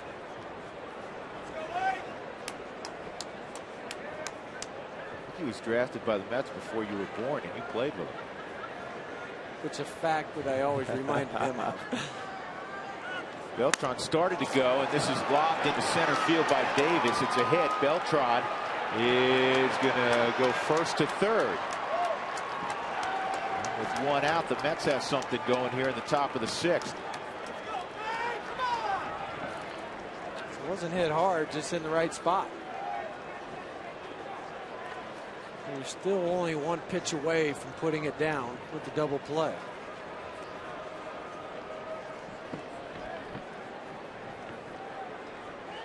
You know, it burned. The walks caught up eventually to De La Rosa yesterday. It wouldn't have mattered because the Rockies didn't score, but he gave up a 2-run home run to Cody Ross. The reason it was a 2-run home run is he'd walked a guy earlier in the inning.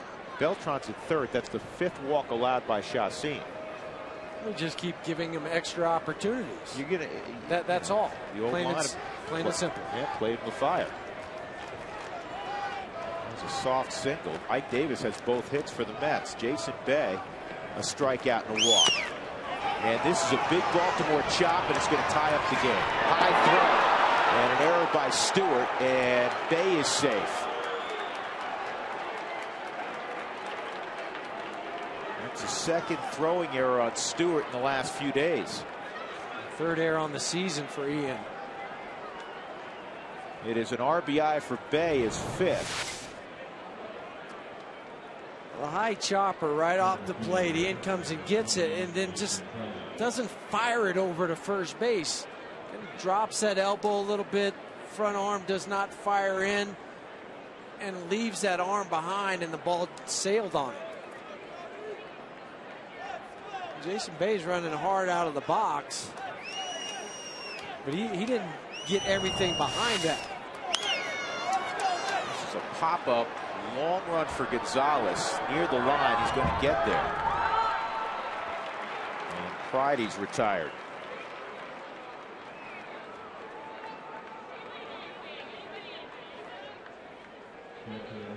Oh, we missed a question there. Somebody asked, Huey, could you get a hit off of George right now? Right now, or? Oh, right now. Right now, I think so. Right now. I think so. Yeah. It depends on if you threw the spitball or not. Because you know Frage would come up with something. He'd go out there with the whole medical bag. The Vaseline, the emery board. Sandpaper, he'd have everything. He'd have a hammer and nails. Josh Tolley at the plate. He is twice grounded to help. 2 outs. Ike Davis at second. Jason Bay at first.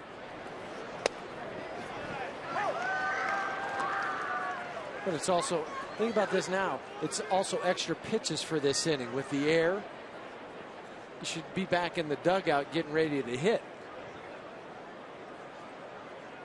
And again, it's where you are in the order later on in the game because of extra outs given. And the Rockies have been very good defensively. The last few years they've been very good. That was just their 15th error of the year. But couple that, as you mentioned, with the 5 walks tonight, you can't afford to do it. Your margin for quote unquote error and whether we're talking about literal errors or figurative errors of all the walks is slim when you're not hitting. And there's that fine line at big league level between the good teams and the bad teams, and you allow a team that is right now 4 games under 500 to stay around till the 6th inning.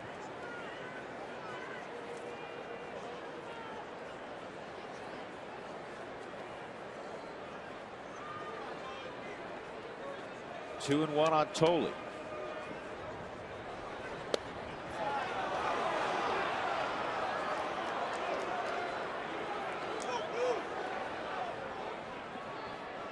And he's climbed up over to the 100 pitches now. And it's a 50-50 split. I mean, he has thrown 50 balls at just 51 strikes. The stuff's great. He's only given up 2 hits, and they're soft hits at that.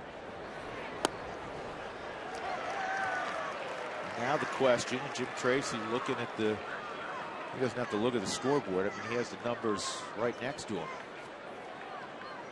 If he gets out of this, do you send him out in the 7th inning? He has a full complement in the bullpen. The only guy probably down tonight is Franklin Morales. Well, this is where Matt Belisle now has to get up and start tossing at this point. Runners are going to take off with a full count, 2 outs. And he walked him. That's 6 walks. That'll bring up Capuano. Jim's always a believer in let the guy try to win the ball game, but not at the expense of his arm. 6 walks is really, other than the 1st and 3rd inning, none of these innings have been easy because of the extra pitches he's had to throw.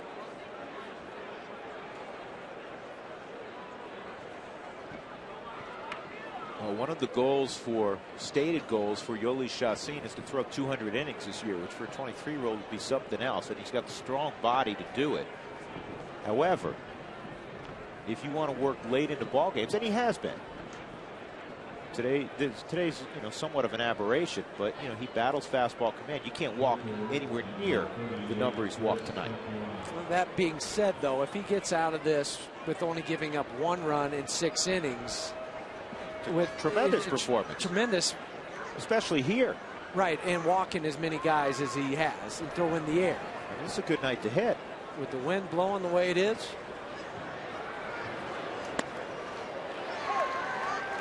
Capuano struck out twice. And really having to do it with no fastball. David Wright in the conversation for some. David Cohen, that's the first one I think I've seen on the bottom go by. Here's the 0-1, 0-2.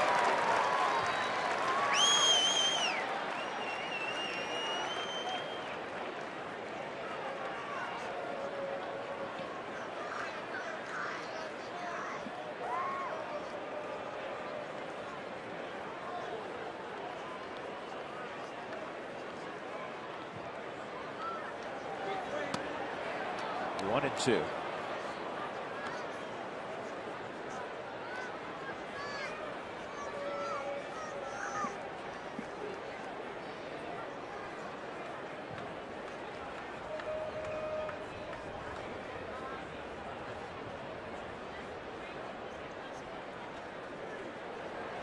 Swung on and missed.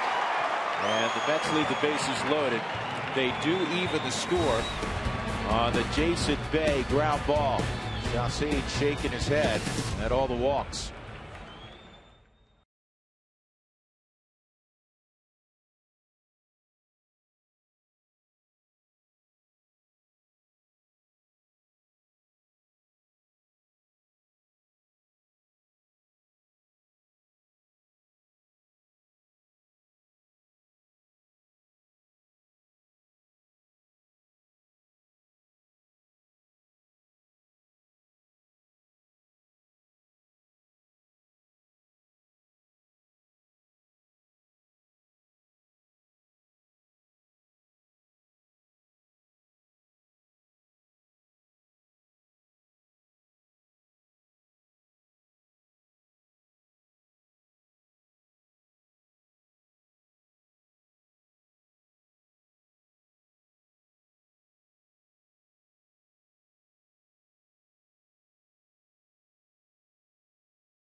Mets tied at 1. We'll keep you up to date by texting alerts to 720-720. Stay connected this season with Root Sports.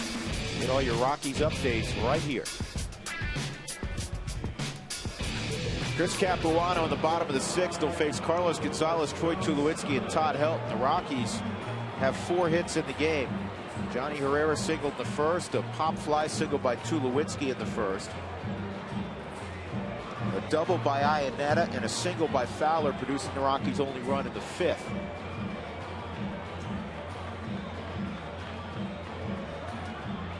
So Gonzalez will be first, a strikeout and a blown up bat and a ground ball to second. Might not be a bad time for Carlos to drop a bunt down. Seen him do it a couple different times. We wasted the last instance and put one down the third baseline. Carlos's agent Scott Boras is here. We were talking earlier, talking about the bunt game, and it's something that Carlos, we've seen him use to his advantage, especially with the slump the last couple of weeks. He does it very well. David Wright's probably about a step behind the bag right now. Creeping a little bit, but still too far behind for me. And now he'll move even further back after the first pitch is over for a strike. Pretty standard procedure for. Yeah, you don't like to do it a lot of times with one strike, because if you foul it off, you're sitting in the ditch 0-2. And this is a swinging bunt, stabbed out by Capuano, and he's still going to get Gonzalez. Well, he got lucky, though. Yeah, I'm trying to think of hard hit balls now. I mean, that's where we are. That's what we did in San Francisco. You start counting. You can't count hits. That's easy.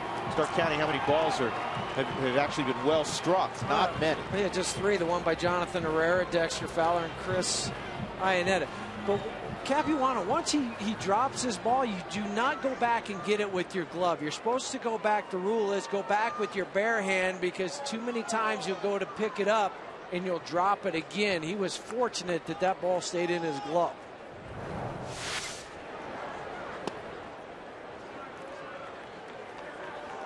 Yeah, one of the things that Tulowitzki was saying during our conversation in the pregame show is that last week he felt like he just didn't have the same confidence level he normally does.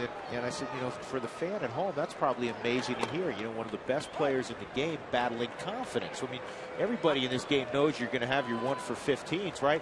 But you assume that the confidence level stays the same. I thought he was very candid. And I thought the honesty was beautiful, because you don't hear that from a big league player, where he sits there and says, I did not have confidence.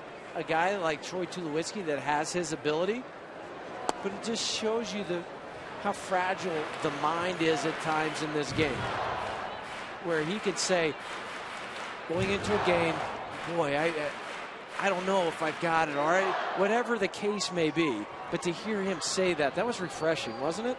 It really was. And we've come to know that that's what Troy's all about. He's not going to give you a politically correct answer. He's not going to tell you what you want to hear. He's going to be refreshingly honest. 2 balls and 2 strikes. But I think that's why he can be the leader that he is, because he shows that side of him that not everybody sees. Yeah, not everybody wants to be vulnerable.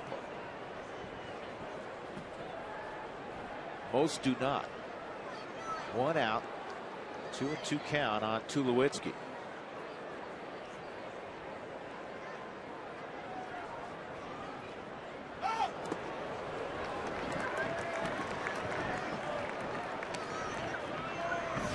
That's probably, can't believe it. That's one of the things he said also.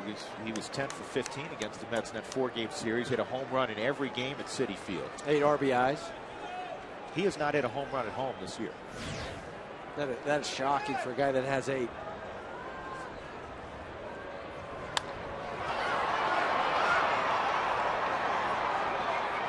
Beltran and Wright, 2 outs.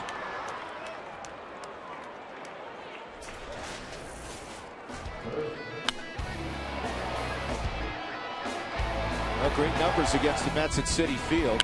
Actually 10 for 16 to be exact. 8 RBIs, a home run in every ball game. He also had 4 walks. Mets could not get him out. Actually, let me correct something I said.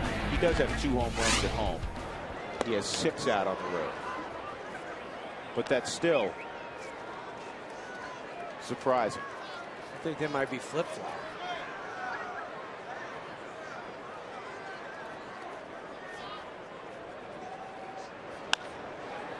And a ground ball to second. Daniel Murphy. Capuano continues to keep the Rockies off balance. 1-1 ball game as we go to the 7th.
Time for the Cooney Lexus look back. In the 5th inning with 2 outs, Dexter Fowler singled through the 5.5 hole. And Chris Iannetta, who had doubled earlier in the inning, comes home. It was a 2-out base hit for Fowler. In the 6th inning, Yoeli Chacin walked a couple of hitters, and it was going to be, that was an error on Stewart, but it was going to be, it was only 1 out. So he's going to produce a run either way. That chopper off the bat at Jason Bay. 1-1 is our scores. We go to the top of the 7th inning on a clear night at Coors Field. Again, the Rockies have not hit. 4 base hits, 2 for the Mets. But because of all of the walks, Chacin is done after 6 innings, allowing 1 run on 2 hits. And it'll give way, at least initially, to Matt Reynolds. Matt's come in to try to flip Jose Reyes, or he does flip him over to the right side where he's just hitting .297 compared to .340 from the left side. And then you followed up with Daniel Murphy, another lefty. And then look for Jim maybe to go to the bullpen to bring in the right-hander and face David Wright.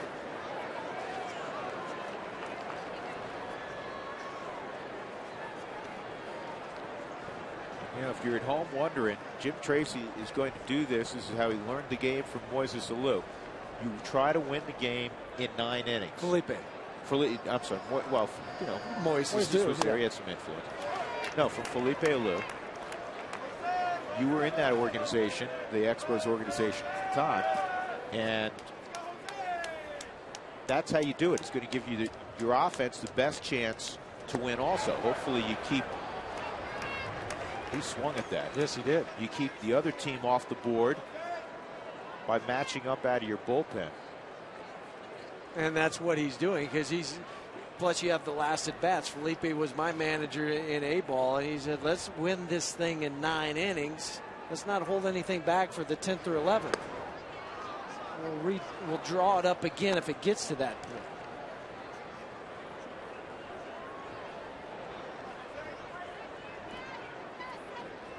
Three and 2 on Reyes.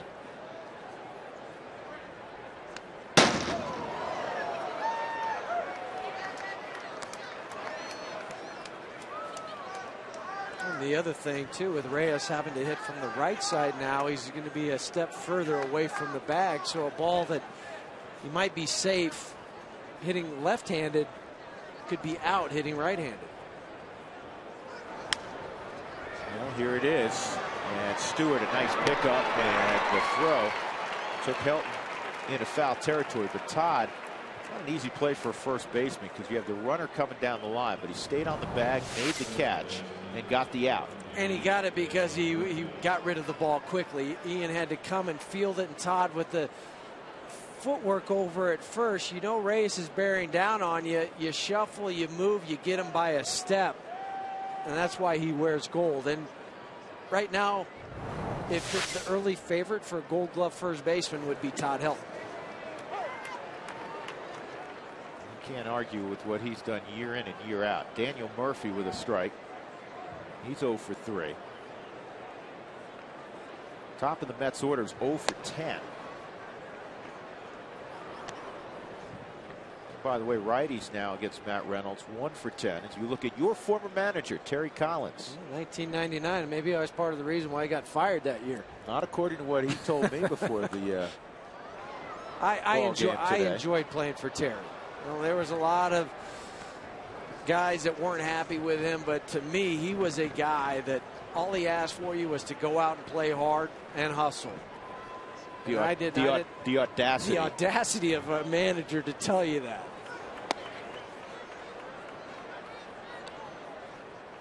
Well, that was right up your alley. That's why he loved you.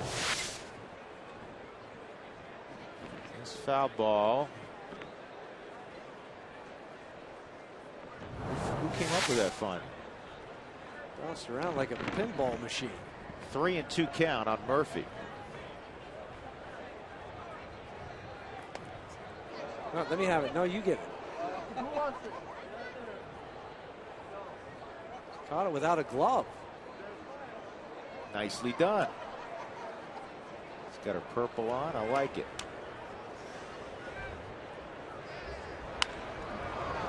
Johnny dives. He comes up with it. Can he get the out? Nope. And Murphy, I think, had beaten it, even if Todd's able to squeeze that. Great play by Johnny Herrera just to make it interesting. Well, third hit for the Mets.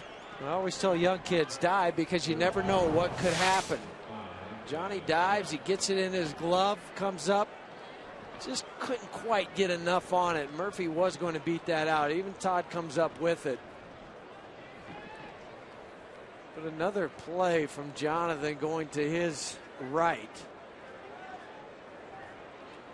And you can see on the Ultra Bow, Murphy clearly beat it. So Reynolds works to 2. He gets one of them with David Wright, and then the switch hitter Beltran coming up. Another pitching change. Matt Belisle will be next.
Colorado Rockies baseball on Root Sports is brought to you by the Courtyard by Marriott on the 16th Street Mall. Ask about our hometown sports package. And by the Colorado Lottery. Don't forget to play.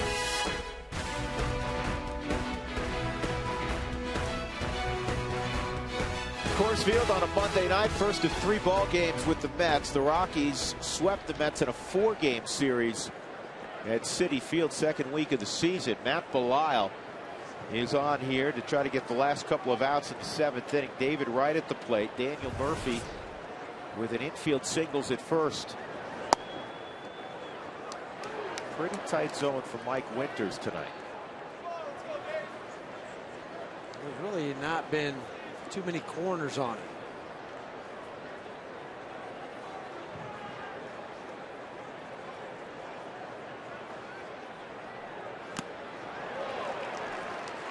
One and one. Mets got bad news today.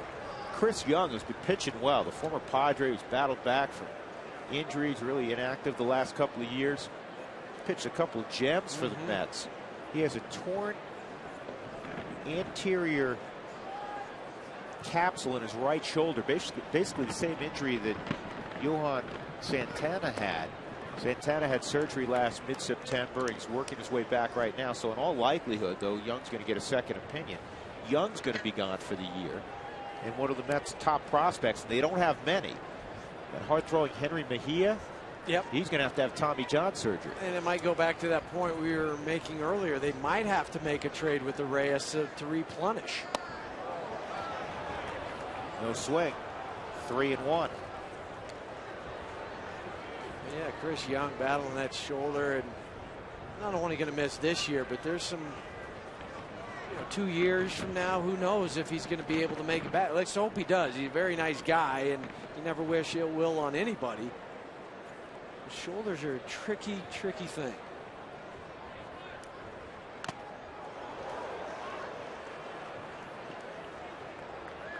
Three and two.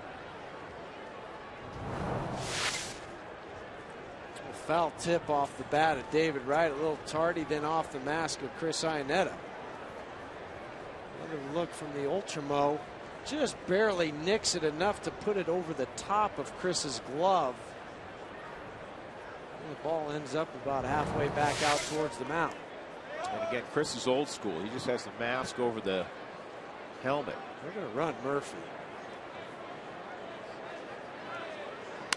And this is a line drive toward right center field. It's going to drop down. And a first and third situation for the Mets with one out as David Wright has his first hit of the evening.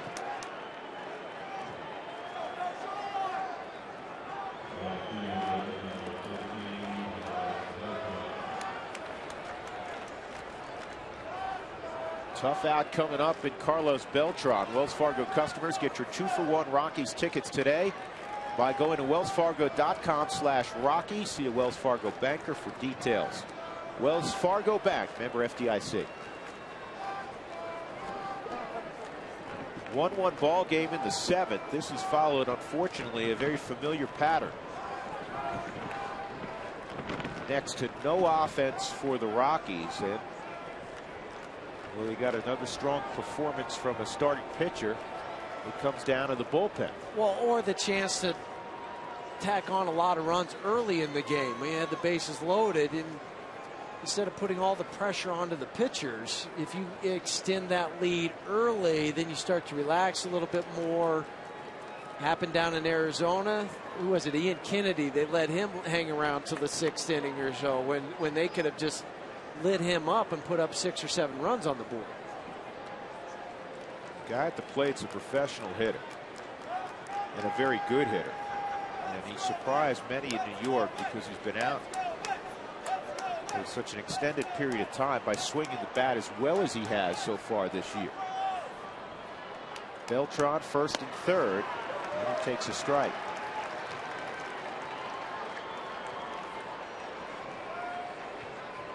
A lot of comparisons between Carlos Gonzalez and Carlos Beltran because they're both smooth operators who can do it all. When Beltran had the good knees, he ran exceptionally well. It's for a lot of power. Came up with Kansas City Royals and played that series for the Astros.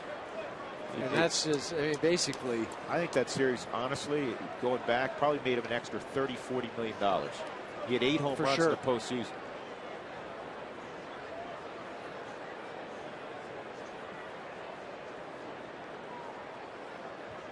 Here's the 0-2.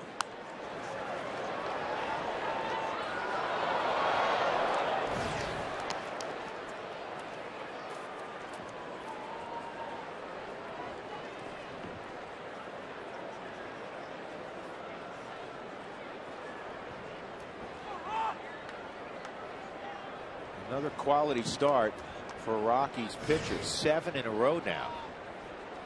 It was 1-5 in the previous 6. Another 0-2. Ground ball, could be 2. Helton's going to come home with it. Out at the plate is Murphy. Good decision by Todd. We saw that the other day with a ground ball to the other corner.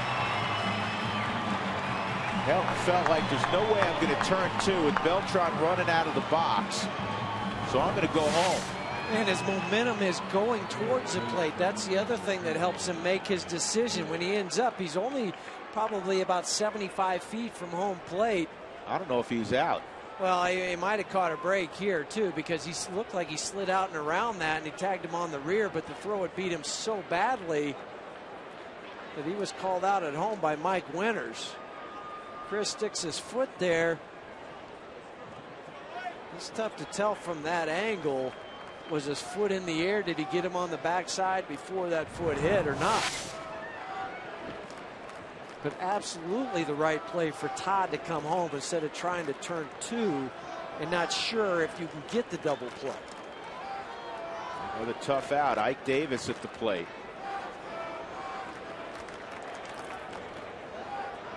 Two hits tonight. A ground ball up the middle and kind of a punch single to center. A soft line drive. Wright runs well. He's at second. Stay away from Ike Davis's power. And he has top shelf power. Well, a lot of it's down and in, too. You can elevate the ball on him and get it there, but don't miss down. If your windshield's damaged, call Safelite Auto Glass at 303-287-5000 or go to safelite.com.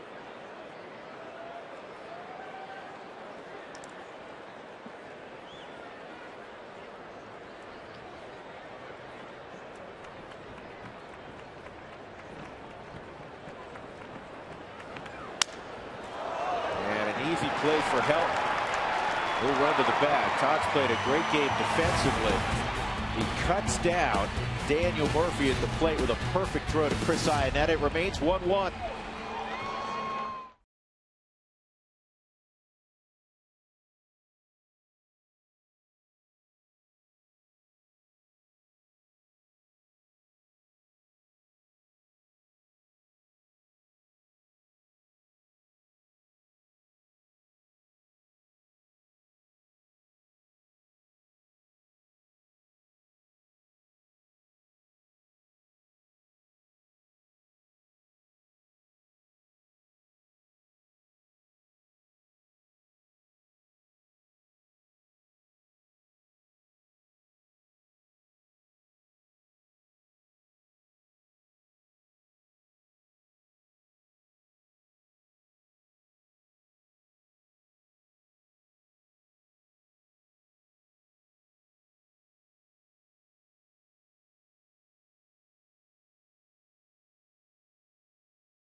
Hits are all even. The Rockies have the only error of the ball game. Bottom of the 7th inning. Smith, Iannetta, and Stewart.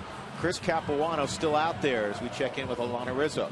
Guys, the move from Carlos Beltran from center field to right field was certainly a story in spring training and really early in this season for the New York Mets. There were times when Angel Pagan had called Beltran off, but he actually didn't back off of the move because he was so used to being in center field. And as we've talked about before, the center fielder is the captain of the outfield. It's been an interesting dynamic for the Mets so far this season.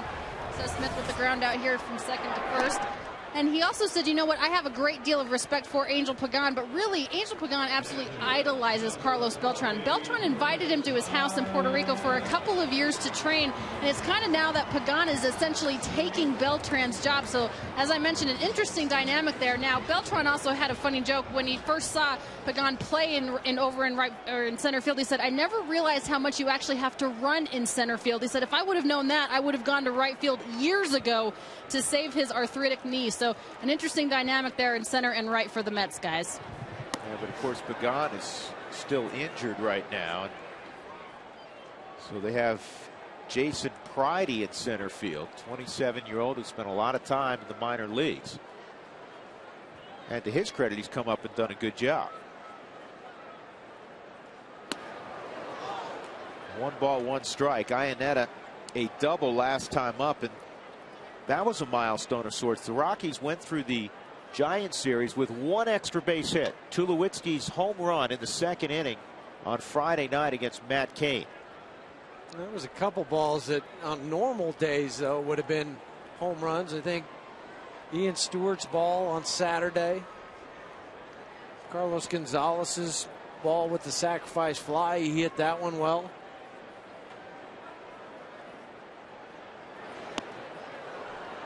This replay brought to you by the Colorado Lottery. Don't throw away your non-winning scratch tickets. Replay every ticket in the second chance drawing at coloradolottery.com. Here's the double by Chris. And with 2 outs, he would score the Rockies' only run on a base hit through the left side by Dexter Fowler.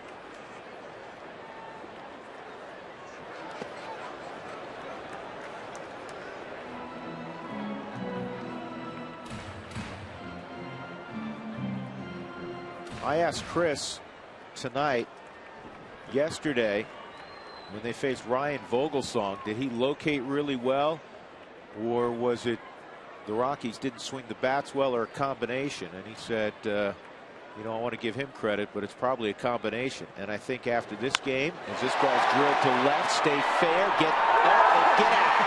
Home run, Chris Iannetta. That thing never got more than about 10 feet off the ground, and it was just high enough to leave the yard. 2-1 Colorado. Chris Iannetta's been the entire offense tonight. It reminds me of that home run he hit in Arizona on this last road trip. If this thing does not go over the wall, it's going through the wall. Because he hit it so hard, and was it going to hook? Was it going to stay fair? Well, it did stay fair. Just creeped right over the top of that wall. Man, that was hit hard. 2-1 Rockies. What I was saying is, tonight, I guarantee you're going to go in the clubhouse, and if you ask the players the same question, they will tip their cap to Capuano, but they'll also say, you know, we're culprits too. Yeah, Capuano just one time this year has gone more than 7 innings, and that's against Houston. Talk about quick bat speed. Hands stay behind the baseball, head down, driving off that back leg. Front foot stays closed. Then the hips open up and rotate after that. Chris Iannetta starting to get warm, trying to pick up his teammates. He's 9 for his last 20 at the plate. He's got a 6-game hitting streak. Scored both runs tonight. 1 and 2 on Stewart.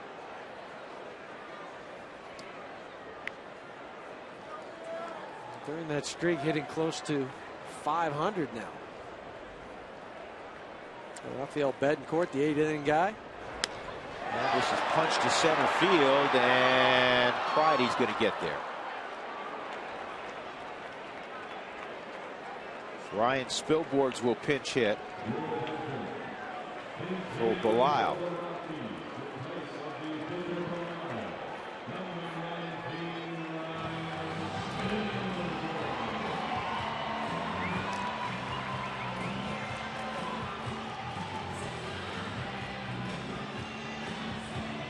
Dan Worthen. Taylor Buchholz, a former Rocky. This is a meeting out on the mound to see how are they going to pitch to Ryan. Just a reminder. Tim Burdak's the lefty.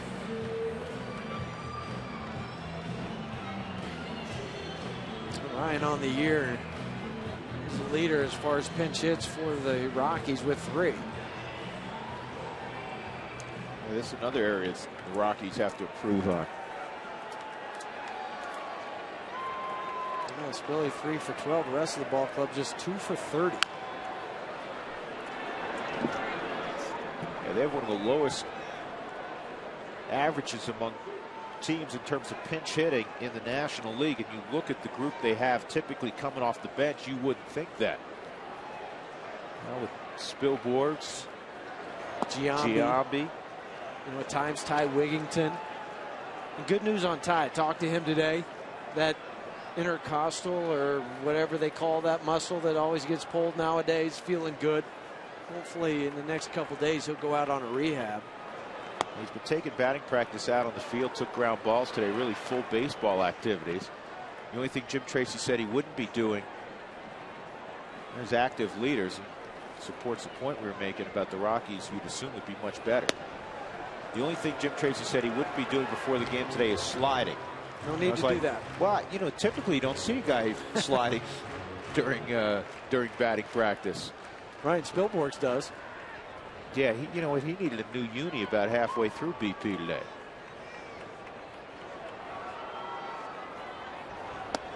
Ball 4, so Spilborghs draws a walk, and that'll be all.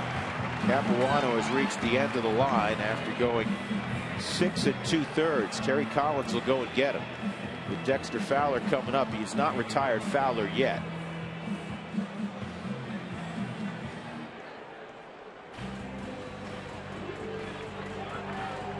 Rockies.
Replay brought to you by the Colorado Lottery. Dexter Fowler with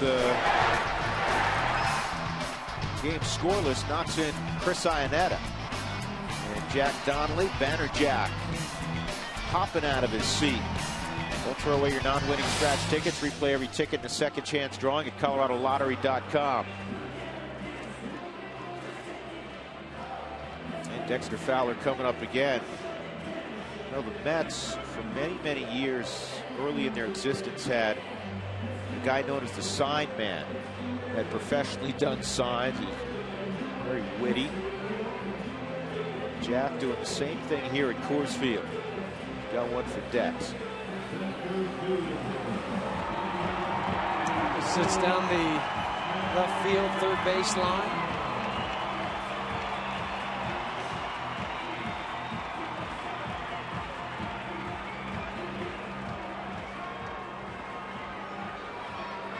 Dexter, 2 walks, and that RBI single we just showed you. Taylor Buchholz, who's been in a really good place for the Mets. Doesn't throw quite as hard as when he was setting up on the plus side for the Rockies a few years ago. He's still got that power curveball. He sits more now around. And the runner going. They cut down Spilborghs by a bunch. Good throw by Tolley as Spilborghs is cut down on the first pitch in the inning. The Rockies take the lead. Chris Iannetta goes deep right down the left field line. His 5th home run of the year. He's second in that department on the club to Troy Tulowitzki. 2-1.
Take a look at a course like Cold Hard Blast.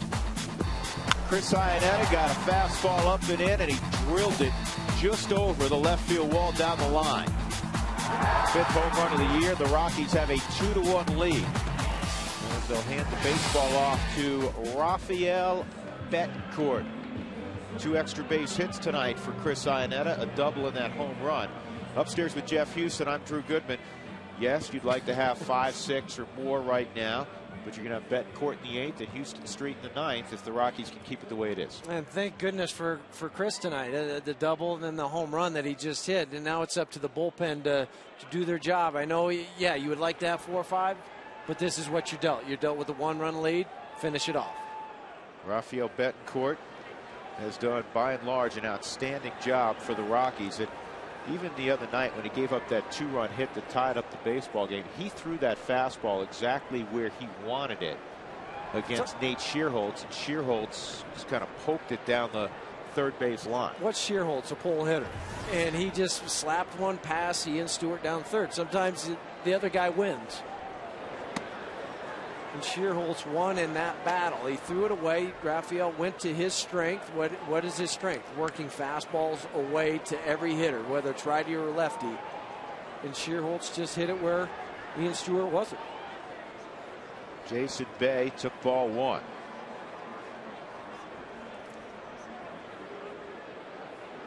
$31,885 in the ballpark, 2-0.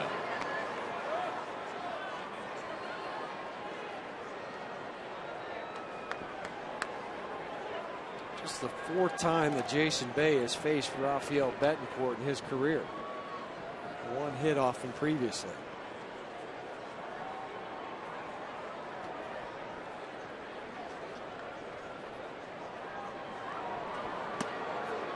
And 3-0.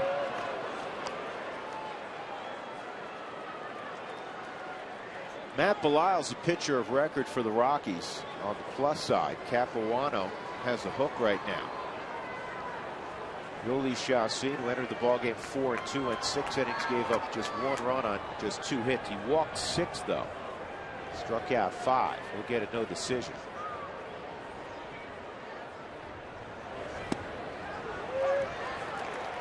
He released 107 pitches tonight.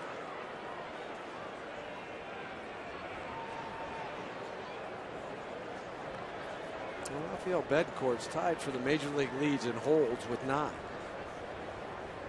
It's a good number. I'd like to hear it 10 at the end of the night, though. So would he.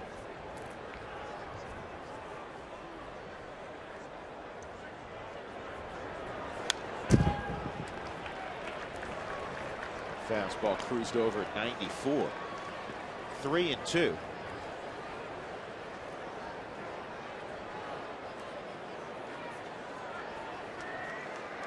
Pirates beat the Dodgers earlier 4-1. Pirates, Ken Hurdle's club, now over 500. Dodgers continue to struggle. They did win yesterday against the Mets 4-2, but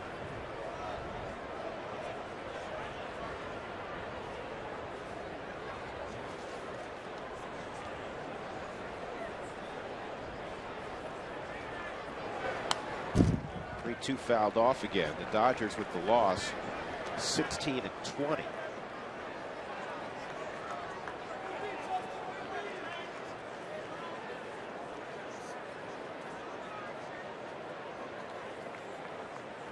Chad Billingsley with the loss in that ball game.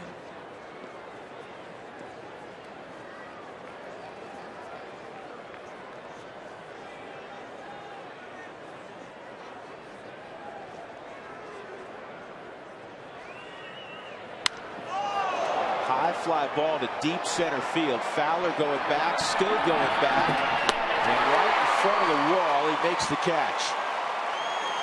I think the wind's died down just a little bit from what it was earlier when this ball game started. And that kept that ball in the ballpark. Toyota Talk will continue in the Toyota postgame show. Keep those texts coming. Just a long out, though. That ball was as high as it was far. He hit it about 400 feet high and 400 feet to the wall. Jason Pridey, 2 walks and a fly ball to left.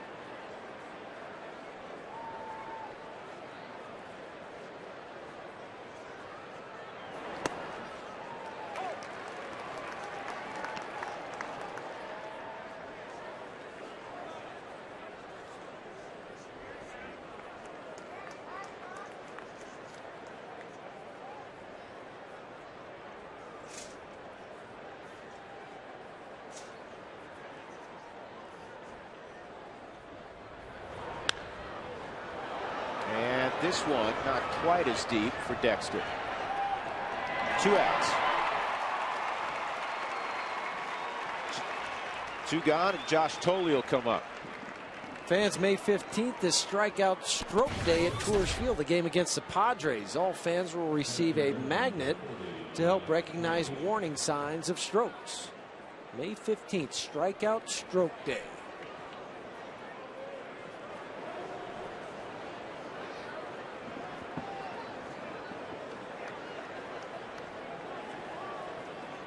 Tolley's 0 for 2 and a walk. Rockies in the bottom of the 8th inning will have the top of the order trying to add on. And where was that pitch?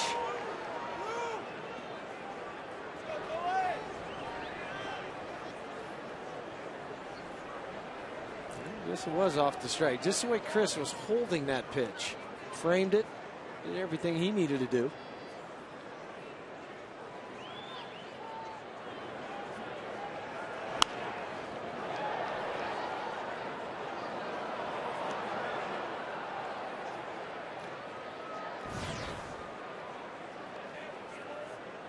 Well, the infielders and Ian Stewart and Todd Helton are playing on the lines for no doubles. Shifted over a little bit to the opposite side in the outfield is Dexter Fowler. Set pretty deep out and right. 1-1, 1-2. Rockies have not announced what they're going to do Friday on the hill as of yet. We set the rotation. Hamill tomorrow against Mike Pelfrey. Ubaldo Jimenez will go Wednesday afternoon against left-hander Jonathan Neese. He could come right back with De La Rosa and skip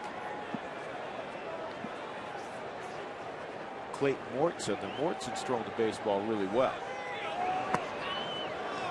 That'll be a decision they'll make here in the next couple days. I believe Mortensen deserves another opportunity, and to go along with what Jim Tracy has done in the past, where he'll give those guys the extra day's rest here in May and not burn them up too early so he has them for August. And he did that earlier in the year when he had an opportunity to have guys go on quote-unquote normal rest, 4 days between a start. He gave his rotation an extra day. Here's the 2-2. And Iannetta calls for it, and Chris makes an accurate throw, and he gets Josh Tolley. Nice job by Rafael Betancourt. He works a 1-2-3 8th inning. Fowler in the bottom of the 8th. The Rockies ahead 2-1.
Ecotech Institute in Denver, where you can make the world your workplace. Not a lot of offense for either team. Chacin and Capuano, the starters. Belisle is on the plus side for the Rockies. Capuano gave up 2 runs, the last being a Chris Iannetta home run in the 7th inning with 1 out. That's the difference right now in this baseball game. There's also a double and a run scored tonight. And help you at least get through 6 innings. Well, his catching's been terrific this year, and now he's starting to heat up offensively. Dexter Fowler has been on base 3 times tonight. 2 walks in the RBI single. And this ball is pulled to Ike Davis, and somehow he stabbed it, tripped over the bag at the same time for the out. The athletic play from the guy over at first base, and Ike Davis, product of Arizona State University. Broken bat. Gets it, steps on the bag with his right foot. That ball gets by him. That's easily a double, possible a triple for Dexter. Johnny Herrera's 1 for 3.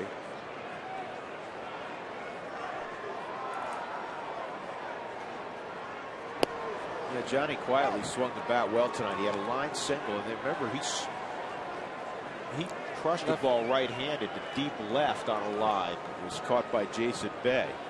A couple steps in front of the wall.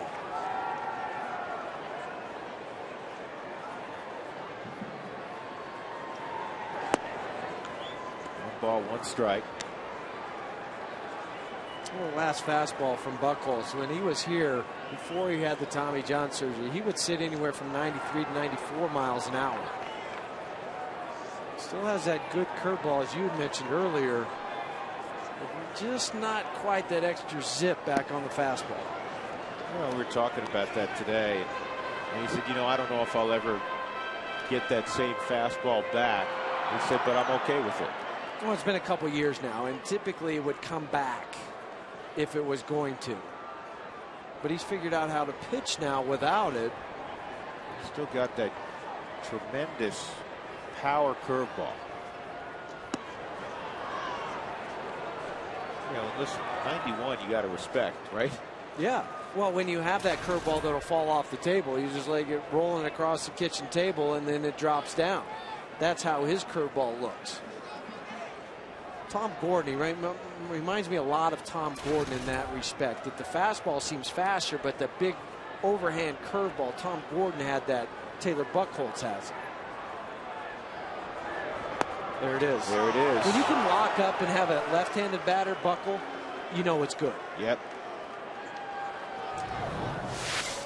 Just watch Jonathan's knees just a little bit. Whoop. I mean, that's just have to walk back to the dugout and say he got me that time.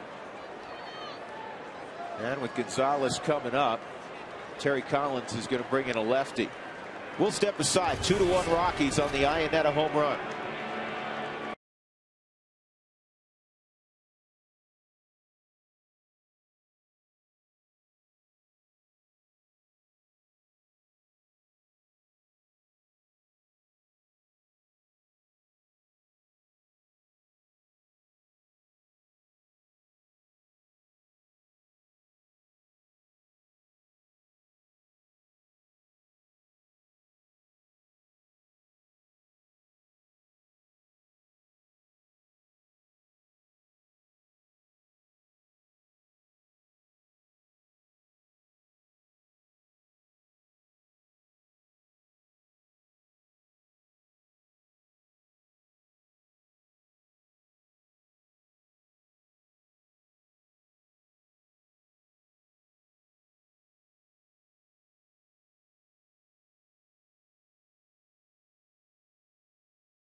2 outs, nobody on. Carlos Gonzalez will face Tim Burdack in a moment. This copyrighted telecast is presented by authority of the Colorado Rockies and may not be reproduced or retransmitted in any form.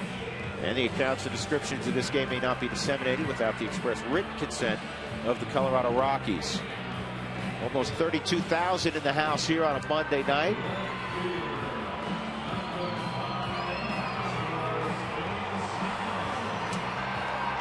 I've seen that young man. He doesn't miss too many games. Nope. He'll wait outside afterwards. Yep. Tim Burdack on for Terry Collins' club, and really just a carbon copy of what Chris Capuano was. He'll throw the slider more than he'll throw the fastball, and almost identical speeds. 80 to 83, 84 miles an hour on the slider, fastball 87 to 89. Been a tough night for Gonzalez. He's 0 for 3. And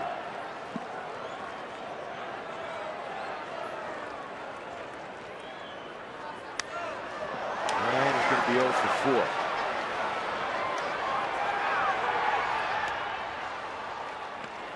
We will go to the 9th inning. Houston Street will try to nail this one down. The Rockies lead it 2-1.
Sports is brought to you by Southwest Airlines. New Rapid Rewards, unlimited reward seats, and no blackout dates.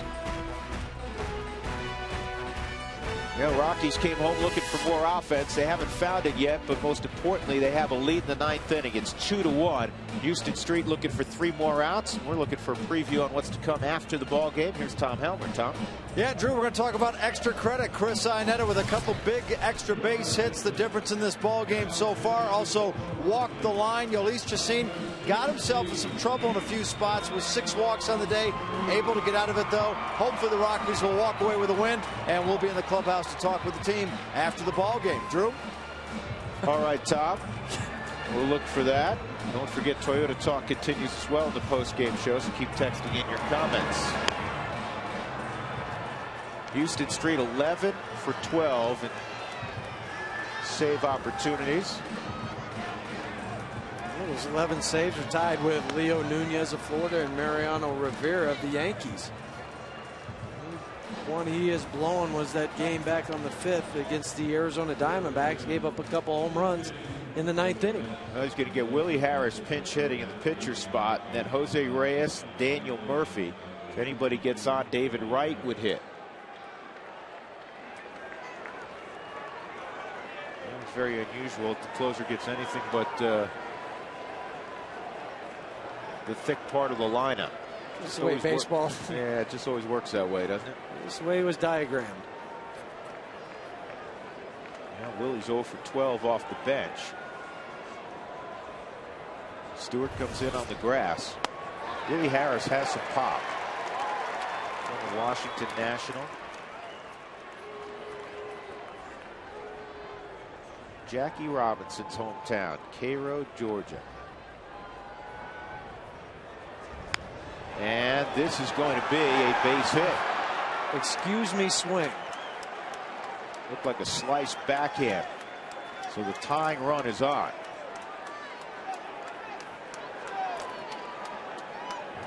He didn't even finish his swing.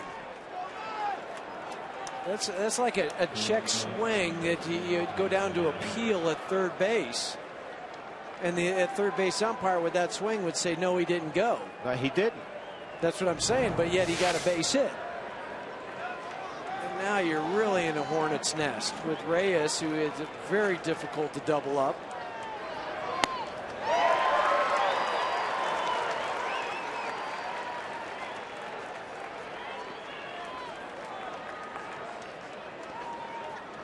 Street is so good at working ahead if he can, especially against a left-handed bat. That's where that changeup comes into play. Sometimes you don't square those changeups up, and they have too many bounces. And with him hitting from the left side, we saw him last at bat from the right side, how he's thrown out by a half step. But now from the left, he's that much closer to first base.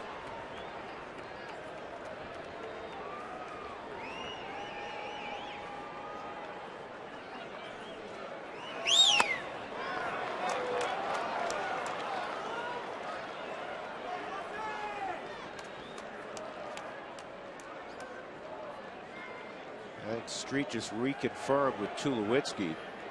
Troy will have the throw on a comebacker. Well, Johnny's more over towards the first base side. That's a strike, 1-2.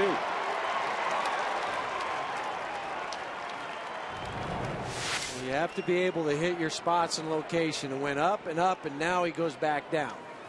Right on the corner.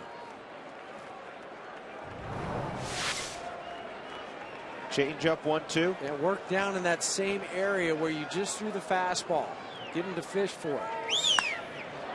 In the air to left field. Gonzalez.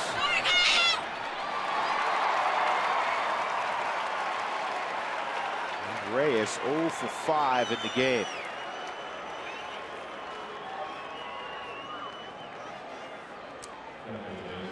Who wants tacos? Fans, if you'd like to receive text message alerts when the Rockies score 7 or more runs for the Rockies Tacos Special, text the keyword taco to 720-720. Feed your Rockies fever only at Taco Bell. Banner Jack getting organized. Daniel Murphy 1 for 4. And Murphy 0 for 4 in his career against Street.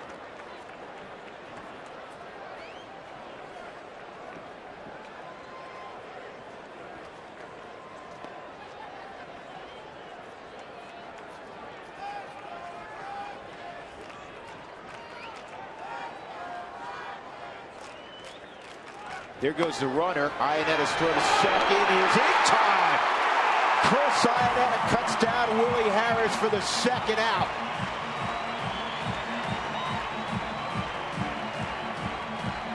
Yeah, the Mets a very aggressive team.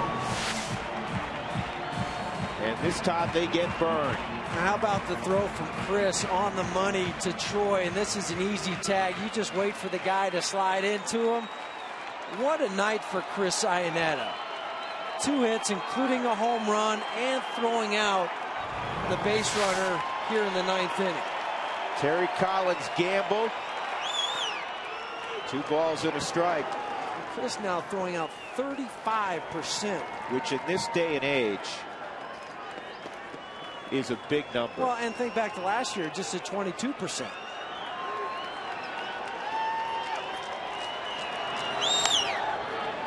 Two and 2.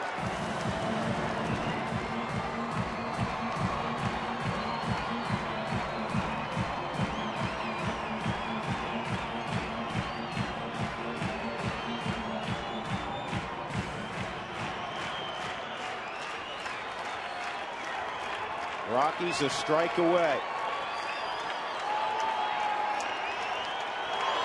Swung on and fouled off. I was ready. You were ready.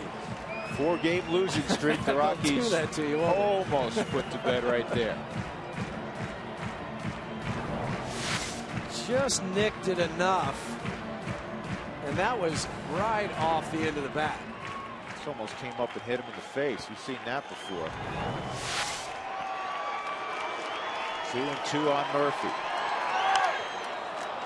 Get that ball down. He has a couple of home runs. I'll tell you the other thing, if Street can put down Murphy, because Willie Harris went, you would prevent David Wright from hitting here in the 9th in a one-run game. It was shocking they sent Harris. 3-2. By the way, Willie Harris now 1 of 4. You may have said that. Now 1 of 4 trying to swipe bases. This doesn't make a whole lot of sense, but the Rockies will take it. They'll get this guy. Here's the 3-2.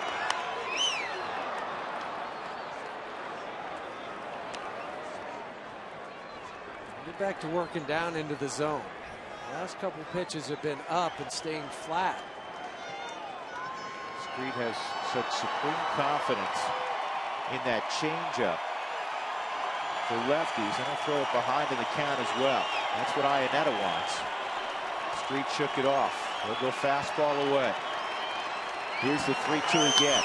Ground ball toward Tulowitzki. Diving stop. Pops up toward the first. In time. Ball game over. Rockies win it 2-1. They put to bed the 4-game losing streak. They return to 20th and Blake with a victory over the New York Mets. They're now 5-0 against the Mets this year. They improved to 19-14. Houston Street picks off his 12th save of the year. Great play by Tulowitzki. He just dives to his left, shows a great range. Of course, the arm, everybody knows about that, but money play by a money player. Matt Belisle gets the win. He's 3-2. Capuano takes the loss despite a strong performance. He's 2-4. Again, the 12th save for Street. Tonight's delivery of the game brought to you by Jimmy John's, America's favorite sandwich delivery guys. It was Chris Iannetta offensively, and it was Chris Iannetta calling a great game. It was Chris Iannetta cutting down Willie Harris trying to steal in the 9th. Terrific performance by the Rockies catcher. And in the post game, Alana Rizzo will have him in front of the big lights. Stick around. Toyota post game shows up next. Rockies win it 2-1.